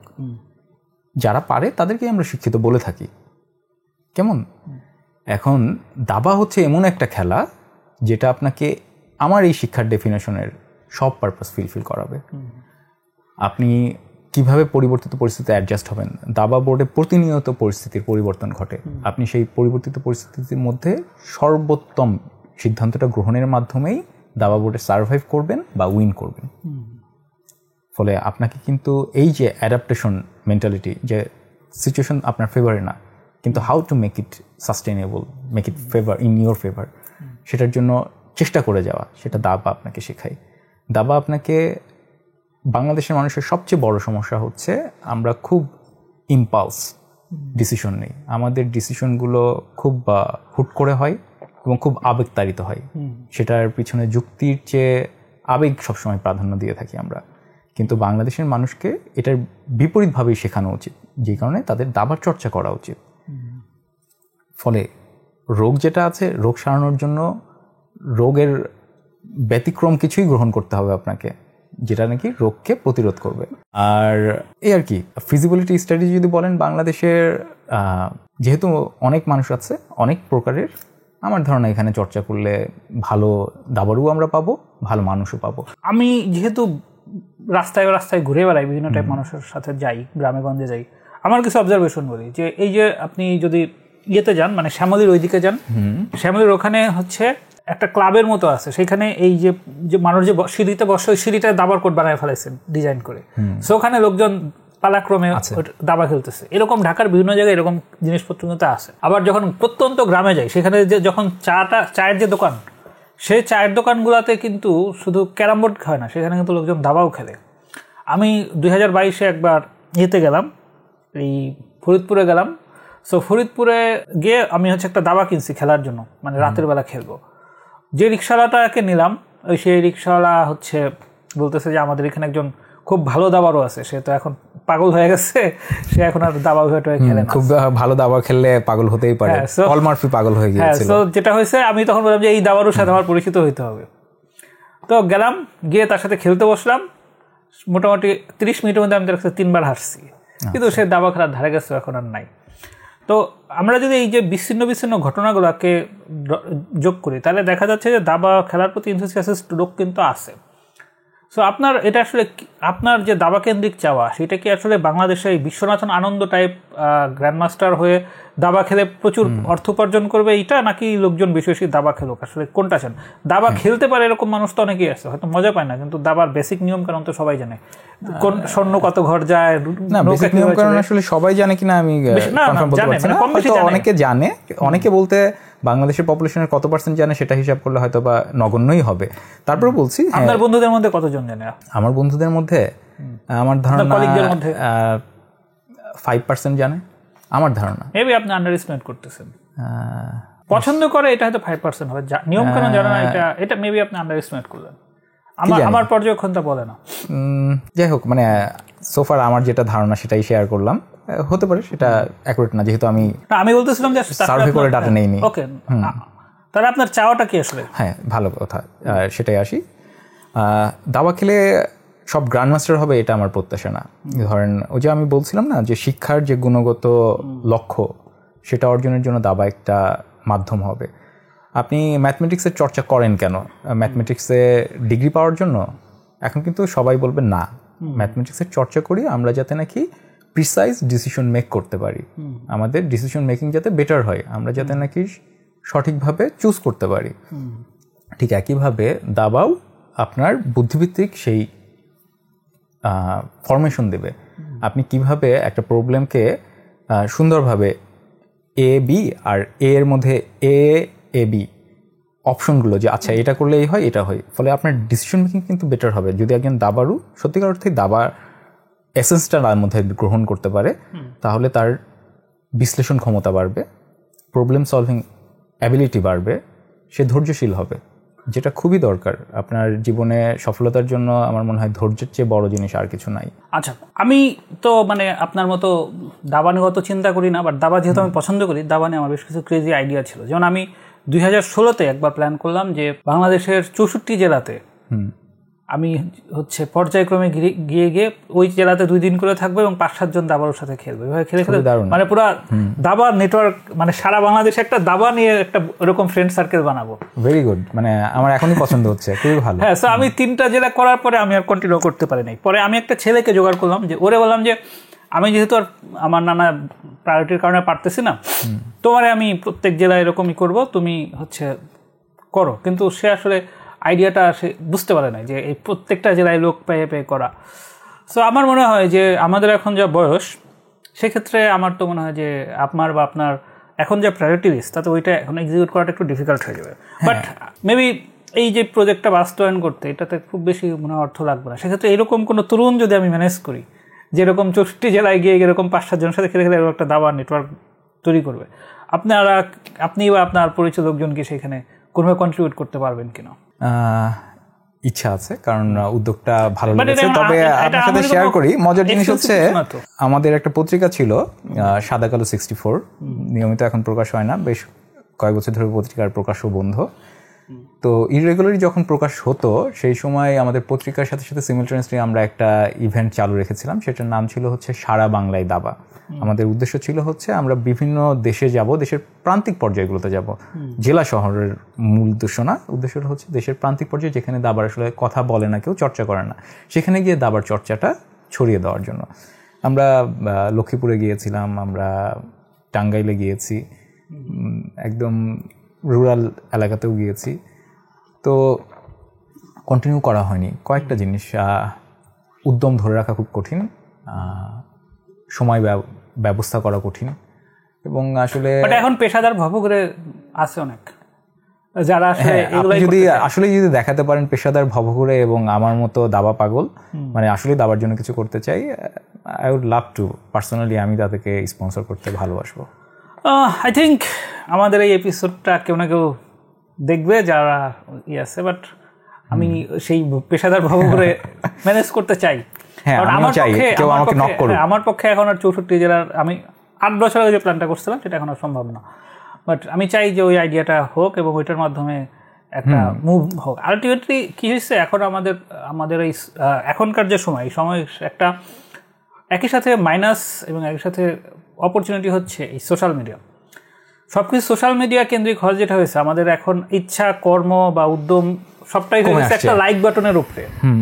যদি কেউ একটা লাইক বাটনে ক্লিক না করে, একটা পোস্ট দেওয়ার 20 মিনিট 30 মিনিটের পরে যদি কোনো শেয়ার না হয়, ডিপ্রেশনে ভোগে, হতাশায় ভোগে।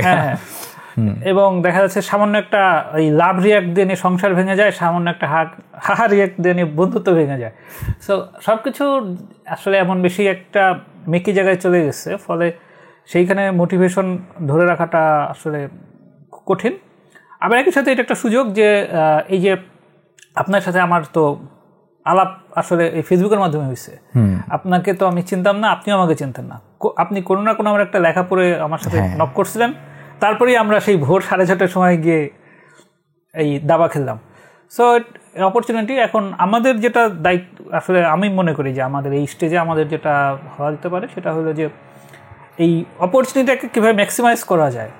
এখন লাইক কমেন্ট শেয়ারের প্রলোভন, সেটা না হয় সে অস্বীকার করতে না পারলো, বাট অপরচুনিটিটা যখন ম্যাক্সিমাইজ হলো সেই জায়গায় করা যেতে পারে। সো আমার মনে হয় যে এরকম কিছু বিচ্ছিন্ন কাজে কন্ট্রিবিউট করার মাধ্যমে হলেও মনে হয় যে কিছুটা করা যেতে পারে। কারণ সবসময় আমার যেটা, মানে আমি নিজে যে আইডিয়াটা ফলো করি, যে আমি অলওয়েজ সিস্টেমকে বাইপাস করতে চাই। কারণ হচ্ছে যে আমি জানি যে বাংলাদেশের অধিকাংশ মানুষ হচ্ছে লুথা প্রকৃতির।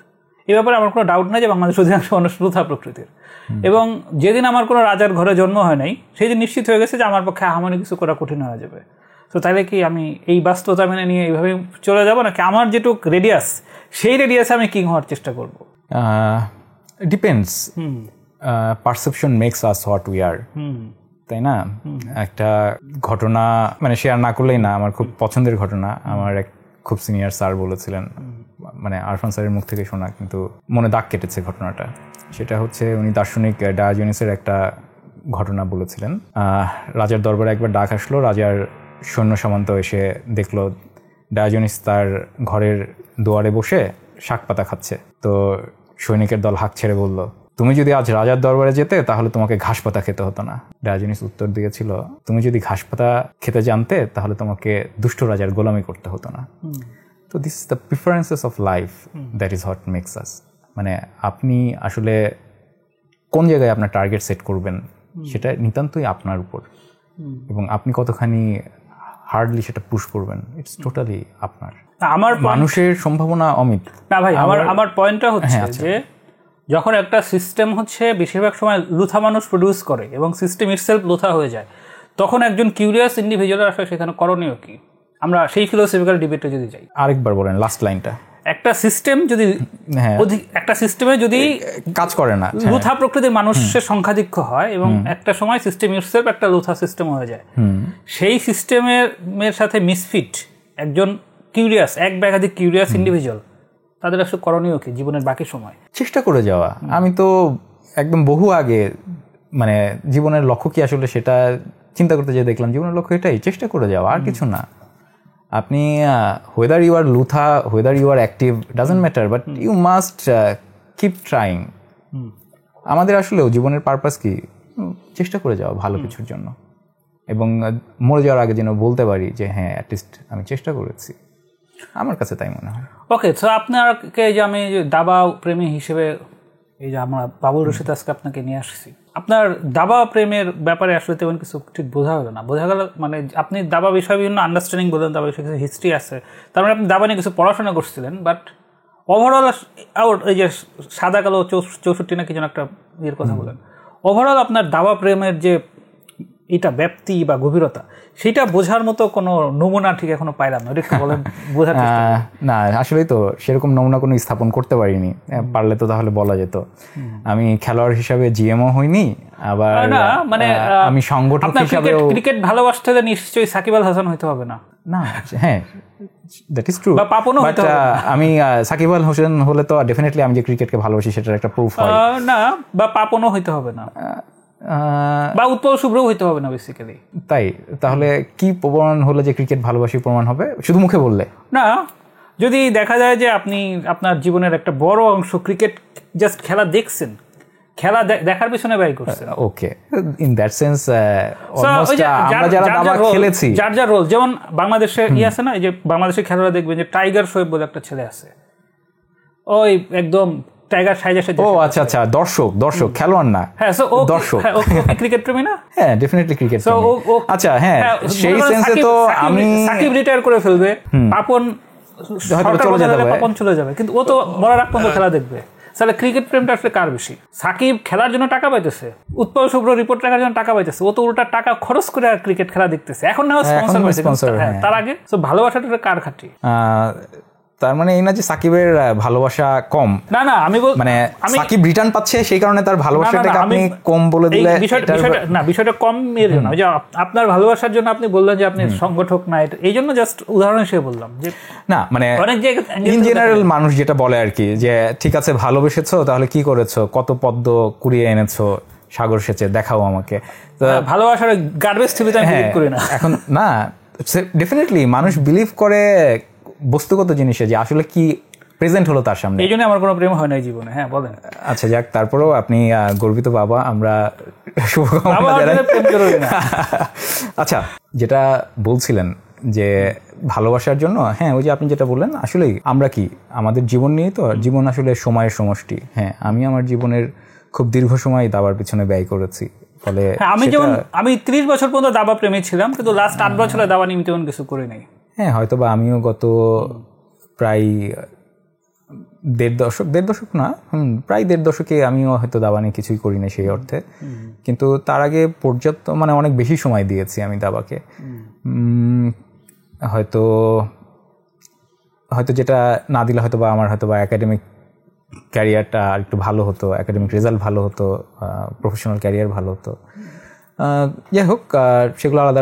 সেই হিসেবে তো আমি মস্ত বড় ক্রিকেট প্রেমী। এখন পর্যন্ত আমি ক্রিকেটের পিছনে যে সময় দিয়েছি, ক্রিকেট এখন থাক, অন্য আর কোনো পিছনে দেই নাই। দাবাই থাকুক, ক্রিকেট থাকুক, বলেন তো দাবার ওই সময়ের হিসাবে আপনি ধরতে পারেন যে কত সময় দিয়েছি এবং কিভাবে সময় ম্যানেজ করেছি। কারণ যখন স্টুডেন্ট ছিলাম সেই সময় তো পড়াশোনা বাদ রেখে কি করেছি। প্রসঙ্গত শুধু একটা ঘটনাই বলি, নর্ডাম কলেজে আমাদের সময় তো আমরা সেকেন্ড ব্যাচ, তো আমি নর্ডাম, আমার রেজাল্টটা কাঙ্ক্ষিত ছিল না, জিপিএস সিস্টেমের সেকেন্ড ব্যাচ। আচ্ছা, তো আমার রেজাল্টটা কাঙ্ক্ষিত হয়নি, প্রত্যাশা মতো হয়নি। তারপর নর্ডাম কলেজে সায়েন্সে পরীক্ষা দিতে পারলাম, কিন্তু সেই পরীক্ষাও ভালো হয়নি, তাই আমি সায়েন্সে চান্স পেলাম না। কিন্তু নটরডেম কলেজে আমাকে পড়তে হবে, কারণটা ছিল হচ্ছে নটরডেম কলেজে একটা চেস ক্লাব ছিল, এবং সেই কারণে আমি আসলে সায়েন্স থেকে কমার্সে গিয়েছি। কারণ নটরডেম কলেজে পড়লে পরে আমি দাবা ক্লাবের সাথে সম্পৃক্ত হতে পারবো, এবং ঠিক তখন থেকেই আসলে আমি দাবার সাথে সম্পৃক্ত ছিলাম, এবং এখনও যদিও সরাসরি কিছুর সাথে নাই, তারপরেও আমি নিজেকে দাবার মানুষ হিসাবে পরিচয় দিতে ভালোবাসি। আমার ফেসবুক প্রোফাইলে দেখেন যে আমার ফেসবুক প্রোফাইলে স্টাডিড চেস এট নটরডেম কলেজ। তাই নাকি? এটা আমি নির্লগ্নিশ করি নাই। আপনি খেয়াল করে দেখেন। আমি যেটা করতাম, আমার একটা বন্ধু ছিল মুশফিক, ও এখন কানাডায় থাকে, এরকম আরো দুটো ফ্রেন্ড আছে। আমরা যেটা করতাম যে নটরডেমের যে লোয়ার বেঞ্চ, ওইখানে যে ট্রাভেলিং যে ছোট ছোট দাবা অফিস, ওখানে রেখে রেখে স্যার ক্লাস করতেছে, আমরা এইভাবে দাবা খেলতাম। এইভাবে আমরা একটা টুর্নামেন্ট চালাইছি পুরো আমাদের। তাই নাকি? যাই হোক, আমি তো কলেজে ফর্মালি টুর্নামেন্ট চালিয়েছি কলেজে। না, আমাদের টুর্নামেন্টটা পুরোটাই এই ক্লাস চলাকালীন টুর্নামেন্ট, পুরাটাই এই শুধুমাত্র ফাইনাল খেলাটা হয়েছিল ক্লাসের বাইরে। এর বাইরে যার খেলা সব এইভাবে স্যার করতেছে, এই লোয়ার বেঞ্চে রেখে রেখে ওইভাবে খেলে খেলে রেজাল্ট হয়েছে। So that was a fantastic experience. হ্যাঁ, এই কাজটা করেছিলাম স্কুলে থাকতে। সময় স্বল্পতা ছিল, কারণ স্কুলের ক্লাস ছুটি হয়ে যাওয়ার পর সবার বাসায় ফিরে যাওয়া বাধ্যতামূলক, কিন্তু টুর্নামেন্ট তো শেষ করতে হবে। সেই কারণে ক্লাসের মাধ্যমে যেই স্যাররা একটু ছাড় দিত আর কি, পিছনের বেঞ্চে বসে যাদের খেলা বাকি ছিল তাদেরকে ওখানে খেলিয়ে দিতাম। তারপর তো নটরডেম কলেজে ক্লাবের দায়িত্ব নেওয়ার পর ওখানে ফর্মালি টুর্নামেন্ট রান করিয়েছি। আর তারপরে ঢাকা বিশ্ববিদ্যালয়েও যখন দায়িত্বে ছিলাম ক্লাবের, তখনও প্রচুর টুর্নামেন্ট রান করাতে হয়েছিল। তো সেগুলো আসলে সব ফর্মাল অ্যাটমসফিয়ারের মোটামুটি রান করিয়েছি। ওই ঘটনা শুধু স্কুলেই, আপনি যেটা বললেন। আচ্ছা, আরেকটা কথা হচ্ছে, আমি যারা দাবা খেলে তাদের কাছে শুনি যে দুইজন খুব এক্সপার্ট দাবারও যখন খেলা শুরু করে তখন সেই খেলাটা দেখা খুব বোরিং, কারণ এর চাল জানে, ফলে সেই খেলাটা কিছুক্ষণের মধ্যে আর ইন্টারেস্টের জায়গা থাকে না। আপনার মতামত কি ব্যাপারে?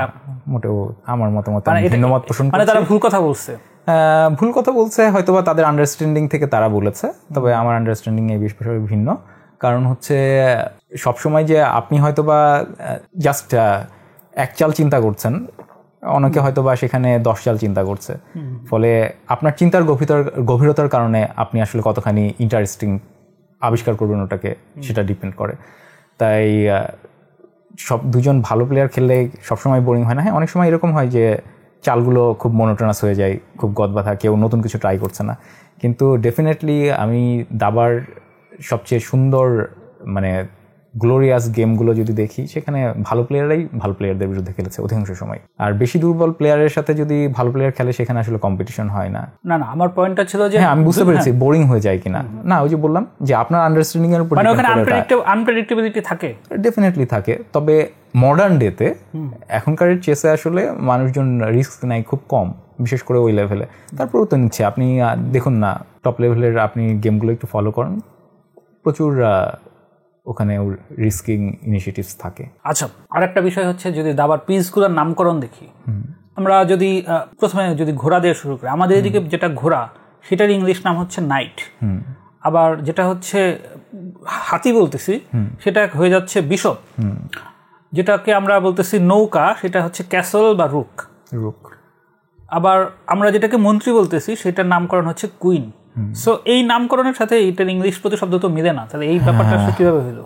আসলে যখন নাকি দাবাটা আবিষ্কৃত হয় তখন বলাই হয় দাবা রাজা বাদশাদের খেলা। তো সেই সময় রাজার কি ছিল, রাজার ওই যে আপনাকে প্রথমেই বলেছি, রাজার হাতিশালে হাতি ছিল, ঘোড়াশালে ঘোড়া, মন্ত্রী তার সবসময় পরামর্শ দিত। এখন এই খেলাটাই যখন নাকি ইউরোপে গেল, তখন ইউরোপের সোসাইটিতে কারা কারা পাওয়ারফুল বা আসলে তাদের সোসাইটিতে কারা ভূমিকা রাখে, তাদেরকেই দাবার বিভিন্ন পিস হিসাবে দেওয়া হয়। এবং মজার জিনিস দেখেন, ইউরোপে যখন নাকি আসলে আমরা রেনেসাঁ আসার আগ পর্যন্ত পোপোক্রেসি খুবই শক্তিশালী ছিল। ইনফ্যাক্ট রাজার চেয়েও অনেক জায়গায় ডিসিশন বড় ছিল। তো পোপের আন্ডারে ছিল চার্চগুলোতে বিশপরা থাকতো এবং বিশপরা রাজার পরামর্শক হিসাবে বড় ভূমিকা পালন করত। এই কারণে রাজার পাশে রানী, কারণ আপনি জানেন স্পেনের ইসাবেলা ছিল, ভিক্টোরিয়া ছিল গ্রেট ব্রিটেনে, সব রানীরা কিন্তু ইউরোপকে লিড দিয়েছে একটা দীর্ঘ সময়। সেই কারণে ইউরোপে রানীদেরকে, কুইনকে সবচেয়ে পাওয়ারফুল পিস বানানো হয়েছে। তার পাশে হচ্ছে বিশপ, কারণ বিশপ পরামর্শ দিত রাজাকে। তারপরে হচ্ছে নাইট হচ্ছে যোদ্ধা, এবং যাদেরকে আমরা স্যার বলি তারা সবাই নাইট। তো আর প্রত্যেক ইউরোপ রাজপ্রাসাদই দুর্গের মধ্যে হতো, দুর্গ দিয়ে এটাকে সাপোর্টেড বাই স্ট্রং করা হতো এবং কর্নারেই বসানো হয় দুর্গকে, সেটা হচ্ছে রুক। তো এই আর কি, ওদের রাজ্য ব্যবস্থায় যে পিসগুলো গুরুত্বপূর্ণ সেগুলোকেই ওরা দাবার সেটে নামকরণ করিয়েছে। আরেকটা খুব ইন্টারেস্টিং জিনিস, সেটা আপনি চিন্তা করছেন কিনা জানি না, বাট আমি চিন্তা করছি, এই যে সৈন্য, সে হচ্ছে শুধু সামনে যায়, কখনো পিছনে আসতে পারে না, এবং তার ক্ষমতাও খুব অল্প একটু। কিন্তু এই সৈন্য যদি কোনোভাবে অপোজিটের লাস্ট চলে যায়, সে হয়ে যাচ্ছে মন্ত্রী না, মানে তাকে যা আপনি করতে চান তাই হতে পারে, সবাই কুইনই করে মোস্টলি। তো এইটা কি আসলে এক ধরনের ট্র্যাপ, যে সাধারণ মানুষকে একটা হোপ দেখানো যে তুমি যদি লেগে থাকো একদিন তুমি বিশাল কিছু হয়ে যাবে, আদারওয়াইজ সৈন্যের সাথে এই খেলাটার কারণটা কি? সৈন্যের সাথে এই খেলাটার কারণটা কি এইভাবে ব্যাখ্যা দেওয়া তো কঠিন, তবে হ্যাঁ সুন্দর বলেছেন যে সাধারণ মানুষকে হয়তোবা কিছুটা উদ্বুদ্ধ করছে এই খেলা, যে তুমিও এগিয়ে যাও, শেষ প্রান্তে পৌঁছালে তোমার জন্য বিশাল রিওয়ার্ড আছে। হ্যাঁ, লেগে আমাদের উদ্ভাসের লিটন ভাইয়ের একটা ডায়লগ ছিল, লেগে থাকো সৎভাবে, বিজয় তোমারই হবে, এটা কিছু একটা। সো আচ্ছা, নাহলে সৈন্য শেষ ঘরে গেছে তো কি হয়েছে, ওর কেন মন্ত্রী পাওয়ার দেওয়া দিতে হবে? সো এবং আমার মনে হয় কষ্ট করলে শেষে রিওয়ার্ডটা থাকা উচিত। কম ক্ষেত্রে আসলে শূন্য ঘর পর্যন্ত যাইতে পারে, তার আগেই সে আউট হয়ে যায়। হ্যাঁ, ফলে যে নাকি অ্যাচিভ করে তাকে তো কিছু দেওয়া উচিত। হ্যাঁ, তো আমার মনে এই নিয়মটা কি আসলে ঠিক ওই কারণে, মানে এর পিছনে ফিলোসফি কি আসলে? ফিলোসফিটা ঠিক ফিলোসফিক ভিউটা আমি জানি না এটার পিছনে কি ফিলোসফি। আপনি যেরকম একটা অ্যাজিউম করে নিলেন, that is a good one. আর নিয়ম তো নিয়ম, ধরেন না নিয়ম করেছে কোন জিনিস তো, যেমন আপনি এই যে পিসগুলোর নামকরণের যে হিস্ট্রি বললেন, সো নিয়মেরও নিশ্চয়ই কোনো না কোনো একটা ব্যাপার তো আছে। আদারওয়াইজ আমি এই জিনিসটা যখন আমি ছোটবেলায় খেলতাম তখনও এই প্রশ্নটা আমার মাথায় ছিল, আমি উত্তর পাই নাই। আচ্ছা, পরে আমি একটা ব্যাখ্যা দাঁড় করেছি। আদারওয়াইজ সৈন্য লাস্ট ঘরে গেলে ও তো সৈন্য হিসেবেই খেলতে পারে, ওর আইডেন্টিটি চেঞ্জ ওর সরাসরি কুইন হয়ে যেতে হবে কেন? হ্যাঁ, সরাসরি কুইন না, আসলে বলা হয় যে পন ইজ প্রমোটেড টু এ পাওয়ার, মানে হচ্ছে তাকে যে কোনো অধিকতর শক্তিশালী একটা গুটিতে রূপান্তর করা হচ্ছে, মানে মেজরিটি করে। আমি সেটাই বলছি যে হ্যাঁ, তার মানে হচ্ছে মানুষের স্বপ্ন পূরণের একটা বিষয় আর কি, যে হ্যাঁ ওখানে গেলে স্বপ্ন পূরণ হবে। ফিলোসফিক্যালি ওটাই। এটা আমরা রিলিজিয়াসলিও দেখতে পারি যে তুমি একদম এতে গেলে একটা হেভেন পেয়ে যাবে, এরকমও একটা ব্যাপার আছে। আদারওয়াইজ আপনি বলতে পারেন। আদারওয়াইজ এই জিনিসটা আমাকে সবসময় খুব ডিস্টার্ব করতো। ডিস্টার্ব? হ্যাঁ, আচ্ছা। হ্যাঁ, আসলে ওইভাবে ডিপ থট আমিও দেই নাই, আপনি বলাতে চিন্তা করে দেখলাম। হ্যাঁ, ইট গোজ।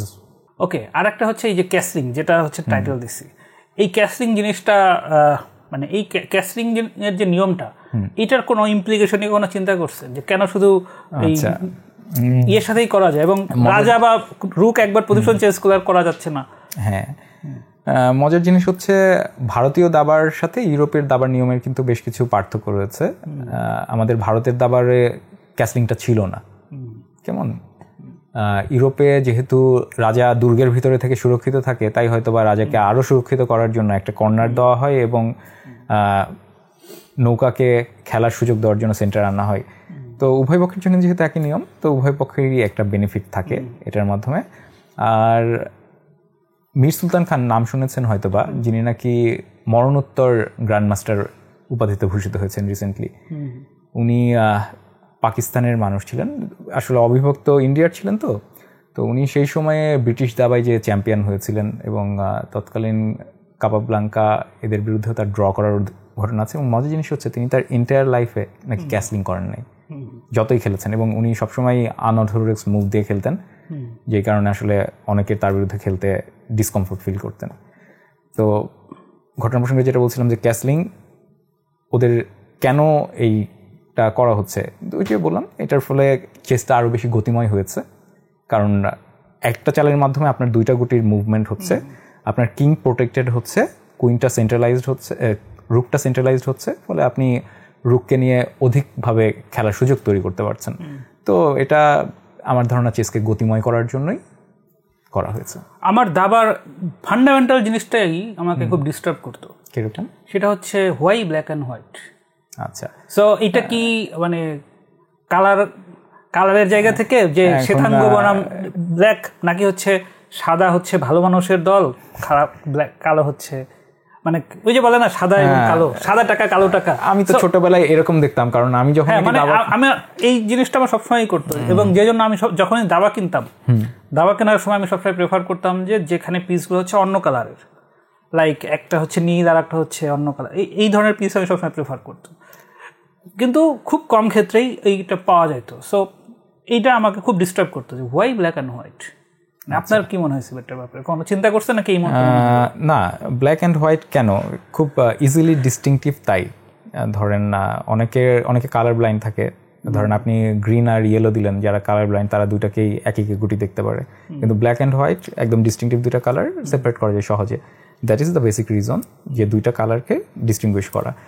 আর হ্যাঁ, যে সাদা ভালোর প্রতিনিধিত্ব করছে, কালো কি মন্দের প্রতিনিধিত্ব করছে, ওইভাবে কখনো ভাবি না। যেরকম আপনাকে বলছিলাম যে আমি ছোটবেলায় যখন না, কারণটা হচ্ছে দেখেন, আমি তো অত টেকনিক্যাল বিষয় জানি না, বাট আমি যতদিন খেলছি আমি এটা দেখছি যে সাদা নেয় সেই আগে চাল দেয়, এটা নিয়ম। এটা so why white first, why not black first, ধরেন নিয়ম এটাই যে নিয়ম না, ওই যে যেহেতু নিয়ম, এই কনভেনশন নিয়ে আমার মানে মূল ডিস্টার্বিংটা এটাই ছিল, কেন কালোকে সাদার চাইতে ইনফেরিয়র করা হলো।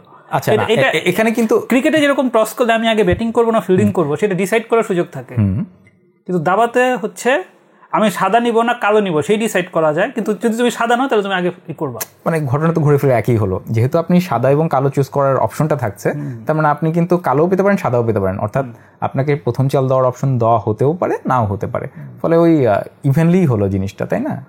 না, দুটা জিনিস সেম না। এখন আপনার প্রশ্নটা হচ্ছে সাদা মানে দ্য কালার হোয়াইট কেন সবসময় আগে মুভ করবে, এটাই তো আপনার পয়েন্ট।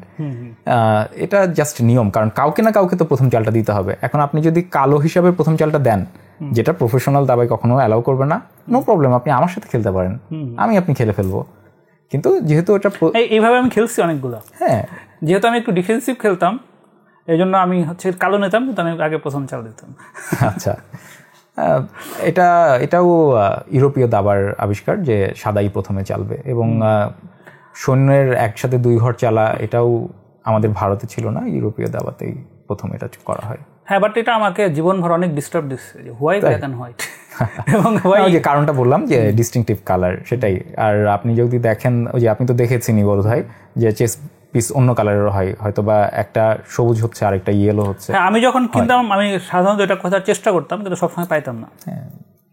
ওকে, আরেকটা বিষয় হলো যে এই যে পিসগুলা, আমার খুব ইন্টারেস্টিং একটা মানে ছোটবেলার খেলা ছিল, সেটা হচ্ছে যে আমি পরিচিত মানুষকে হয় মহাভারতের ক্যারেক্টার অথবা এই যে দাবার বিভিন্ন পিস দিয়ে ব্যাখ্যা করার চেষ্টা করতাম। আচ্ছা, সো এক সময় আমি আমার নিজের জন্য পিস খুঁজে পেলাম হচ্ছে নাইটটা এই সেন্সে যে নাইট তো আসলে বেশি মুভ করতে পারে না, কিন্তু সে আসলে কখন কি মুভ করবে সেটা বলা যায় না, এবং সে খুব ইউনিক পিস, কিন্তু তার মতো আর কেউ নাই। ফলে আমি জিনিসটা এইভাবে দেখতাম যে আমি আসলে বেশিরভাগ জিনিসই পারি না, এবং যেটা পারি খুব অল্প পারি, কিন্তু আমি এমন কিছু জিনিস পারি যেটা আসলে আর কেউ পারবে না। সো ওই জায়গা থেকে আমার তখন হচ্ছে নিজেকে নাইট ভাবার একটা প্রবণতা শুরু হয়েছিল, এবং এটা আমাকে আনন্দ দিচ্ছে। সো এইভাবে আমি বিভিন্ন মানুষকে, কাউকে কুইন, কাউকে বিশপ, কাউকে ব্রুক, কাউকে রাজাও ভাবতাম। সো আপনাকে যদি জিজ্ঞেস করি যে এই পিসগুলোর মধ্যে যদি ক্যারেক্টারিস্টিক্স অ্যানালাইসিস করে আপনি আসলে দাবার কোন পিস? কখনো ভেবে দেখি নাই যে আমি পার্টিকুলারলি কোন পিস। আমি তো বললাম, ব্যাখ্যা দিলাম, তখন আপনি চিন্তা করে বলেন যে আসলে আপনার ক্যারেক্টারিস্টিক্স সাথে দাবার কোন পিসটা ম্যাচ করে। পারহ্যাপস পন। হোয়াই পন? কারণ I consider myself humble with very little charismatic, but yet I believe I have potentials to be anything. এই কারণে। ওকে, সো আমার তো পন হচ্ছে সবচেয়ে সহজ অপশন, মানে যেহেতু তার সংখ্যায় বেশি এই জন্য হচ্ছে সেফটি সিকিউরিটির ওই জায়গা থেকে একটা আইডিয়া। আদারওয়াইজ পন কেন? ওই যে বললাম, because I am humble. So bishop কি হাম্বল না? না, ডেফিনেটলি না। আপনি যদি কম্পেয়ার করেন পনের সাথে, দেখেন পন কখনো এক চাল, মানে হ্যাঁ প্রথম চালটাই 2 ঘর যেতে পারে, কিন্তু নর্মালি 1 চালের বেশি যায় না। ওর খুব অল্প জুরিসডিকশনের মধ্যে চলাফেরা করে, এবং ওর স্টেট লাইন মেনটেন করে, ওই সিরাতুল মুস্তাকিম, হ্যাঁ, সরল পথ নির্দেশ করে চলছে আর কি। তো হয়রাজ আপনি যদি বিশপের সাথে কম্পেয়ার করেন, বিশপ কিন্তু বোর্ডের এই মাথা থেকে সেই মাথা পর্যন্ত দাপিয়ে বেড়াতে পারবে, কিন্তু সাদা বিশপ কখনো কালোতে যায় না, কালো বিশপ কখনো সাদাতে। That is his limitation, but he has immense potential, কারণ তার স্পেকট্রামটা দেখেন এত বড়, পুরোটাই সেটা আনকম্প্রোমাইজিং। সেটাই তো বলছি বিশপ ওয়ান ডাইমেনশনাল। সেজন্য সাদা বিশপ কেন কালোতে যেতে পারবে না, কালো বিশপ তো সাদাতে আসতে পারে না, বিকজ হ্যাঁ তাদের মুভমেন্টটাই তো এরকম ভাবে ডিটারমাইন করা। বাট যখন আমি রুক দেখি, রুকের কিন্তু সেই সমস্যা নাই, হ্যাঁ, বা যখন আমি কুইন দেখি, কুইনের সেই সমস্যা নেই, কিন্তু বিশপ হচ্ছে সেই লোক যে একবার যেখানে আছে সেখানে নেই। হ্যাঁ, ওই যে আপনি বলছিলেন না যে আমরা বাস্তব জীবনে খুঁজে পাই, বাস্তবেও তো এরকম অনেক মানুষ দেখা যায়, তাই না? কোনাগুনি, মানে সরাসরি সে কোনো চিন্তা করবে না, সব তারা তাদের নির্দিষ্ট ধারণা থেকে সরে না। বাস্তবে এরকম মানুষ আমরা প্রচুর পাই। ইনফ্যাক্ট ইভেন তারা জানার পরও যে এটা হয়তো বা ঠিক না, কিন্তু তারা তাদের মতামত থেকে সরে আসে না। আমি একবার একটা উপন্যাস লেখার প্ল্যান করতেছিলাম যে এই যে মানুষ হচ্ছে এই লাইক আপনি আমরা প্রত্যেকে আসলে কোনো না কোনো একটা দাবার গুটি। সো আমি নাইটের মতো আচরণ করতেছি, আপনি বিশপের মতো আচরণ করতেছেন, এটা লেখাও শুরু করছিলাম। সেই সময় সোহাগ ভাই আমার একটা বইয়ের নাম বললো দ্য 8। আচ্ছা, সো সেই 8-এও নাকি কাছাকাছি কনসেপ্ট। সো এই জন্য আমি পরে আর জিনিসটা শেষ করে নেই, মানে বইটার পরে দেখি নাই, বাট মানে অলরেডি কেউ একজন লিখে ফেলেছে। হ্যাঁ, মানে মনে হলো যে যেখানে আমার ভ্যালু অ্যাড করার সুযোগ নাই সেখানে এনার্জি খরচ করা যাবে না। না তবে ইন্টারেস্টিং টপিক, আমি সুযোগ পেলে বইটা পড়বো। হ্যাঁ, মানে কেউ যদি বইটা পুরোটা পড়ে থাকে তাহলে সোহাগ ভাই, আমি যে আইডিয়াটা লেখা শুরু করছিলাম এবং সোহাগ ভাই যে আইডিয়া বলছো দুটো সেম কিনা, যদি হয় তাহলে, যদি না হয় তাহলে আমি বইটা ভবিষ্যতের জীবনে আবার কখনো কখনো লিখবো। বিকজ আমার জিনিসটা যেহেতু আমি মানুষকে ভাবে চিন্তা করতাম, ফলে আমার এটার একটা আলাদা ব্যাখ্যা আছে। এনিওয়ে, সেলিব্রিটি দাবারুর কথা বললেই সবাই ববি ফিশারের কথা কেন বলে? তার স্পেশালিটি কি? ওই যে আপনি বললেন না outlier, he is the pure example of outlier. তিনি জিএম হয়েছেন সম্পূর্ণ নিজের চেষ্টায়, নিজের মেধা দিয়ে, নিজের অধ্যাবসায়ের জোরে। উনি এমন সময় জিএম না ওয়ার্ল্ড চ্যাম্পিয়ন হয়েছেন যেই সময় পৃথিবীতে সোভিয়েত দাবাবাদে আর কিছুই ছিল না। মানে বললাম না যে পুরো সোভিয়েত ইউনিয়নের সাথে রেস্ট অফ দ্য ওয়ার্ল্ড, কিন্তু সোভিয়েতের আমার ধারণা বিটিন সি টিমও রেস্ট অফ দ্য ওয়ার্ল্ডকে হারানোর ক্যাপাবিলিটি রাখতো।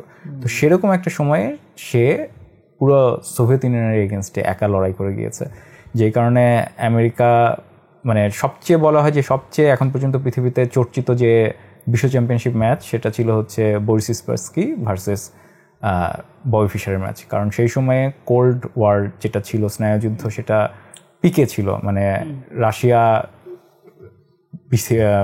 মানে বহির্বিশ্বে একটা কিছু পাঠাচ্ছে, আমেরিকার সাথে সাথে আরেকটা পাঠিয়ে দিচ্ছে। রাশিয়া পৃথিবীর কোনো একটা অঞ্চলে সাহায্য পাঠাচ্ছে, আমেরিকা তার পাশের রাষ্ট্রকে সাহায্য করছে। মানে তাদের কোল্ড ওয়ারের লিমিটলেস ছিল সেই সময়টাতে। সেই সময়টাতে আমেরিকার হয়ে ববি ফিশার ওয়ার্ল্ড চ্যাম্পিয়নশিপ লড়ছে, আর বরিস কাসপারস্কি রাশিয়ার হয়ে লড়ছে। এবং আপনারা জানেন যে পশ্চিমা মিডিয়া সবসময় জিনিসগুলোকে, এই টাইপের জিনিস, ক্যাচি জিনিসকে আরও বেশি কি বলা যায়, প্রজ্বলিতভাবে, বিকশিতভাবে দেখাতে পছন্দ করে। তো সেই সময়ের যে মিডিয়া অ্যাটেনশন তারা পেয়েছে, স্যাটেলাইটের যুগ ছিল না, কিন্তু সর্বোচ্চ মিডিয়া অ্যাটেনশন পেয়েছে, ফলে ববি ফিশার হাইলাইটেড হয়েছে এবং সে কিন্তু চ্যাম্পিয়ন হয়েই এসেছে। এবং বলা হয় যে সে তার সময়ের দাবা অন্য চ্যাম্পিয়নদের থেকে সবচেয়ে বেশি ডিফারেন্স রেখে চ্যাম্পিয়ন ছিল। ববি ফিশার তার সময়ে সবচেয়ে ইয়াংগেস্ট গ্র্যান্ডমাস্টার ছিল এবং সে ওই 13-14 বছর বয়সে টিভির অনুষ্ঠানে বলেছিল যে আমি বিশ্ব চ্যাম্পিয়ন হতে চাই, এবং সে হয়ে দেখিয়েছে। ববি ফিশার লিগেসি এখানেই শেষ হয় না। ববি ফিশার চেস, যে শুধু চেস না, একটা মেন্টাল গেম, সেটা সে সবচেয়ে ভালোভাবে দেখিয়েছে। এবং সে বরিস কাসপারস্কির বিরুদ্ধে যখন নাকি চ্যাম্পিয়নশিপ ম্যাচ হয়, সে তাকে নিজেকে ট্রেন করার জন্য একটা আলাদা বাসায় সব সময় থাকতো।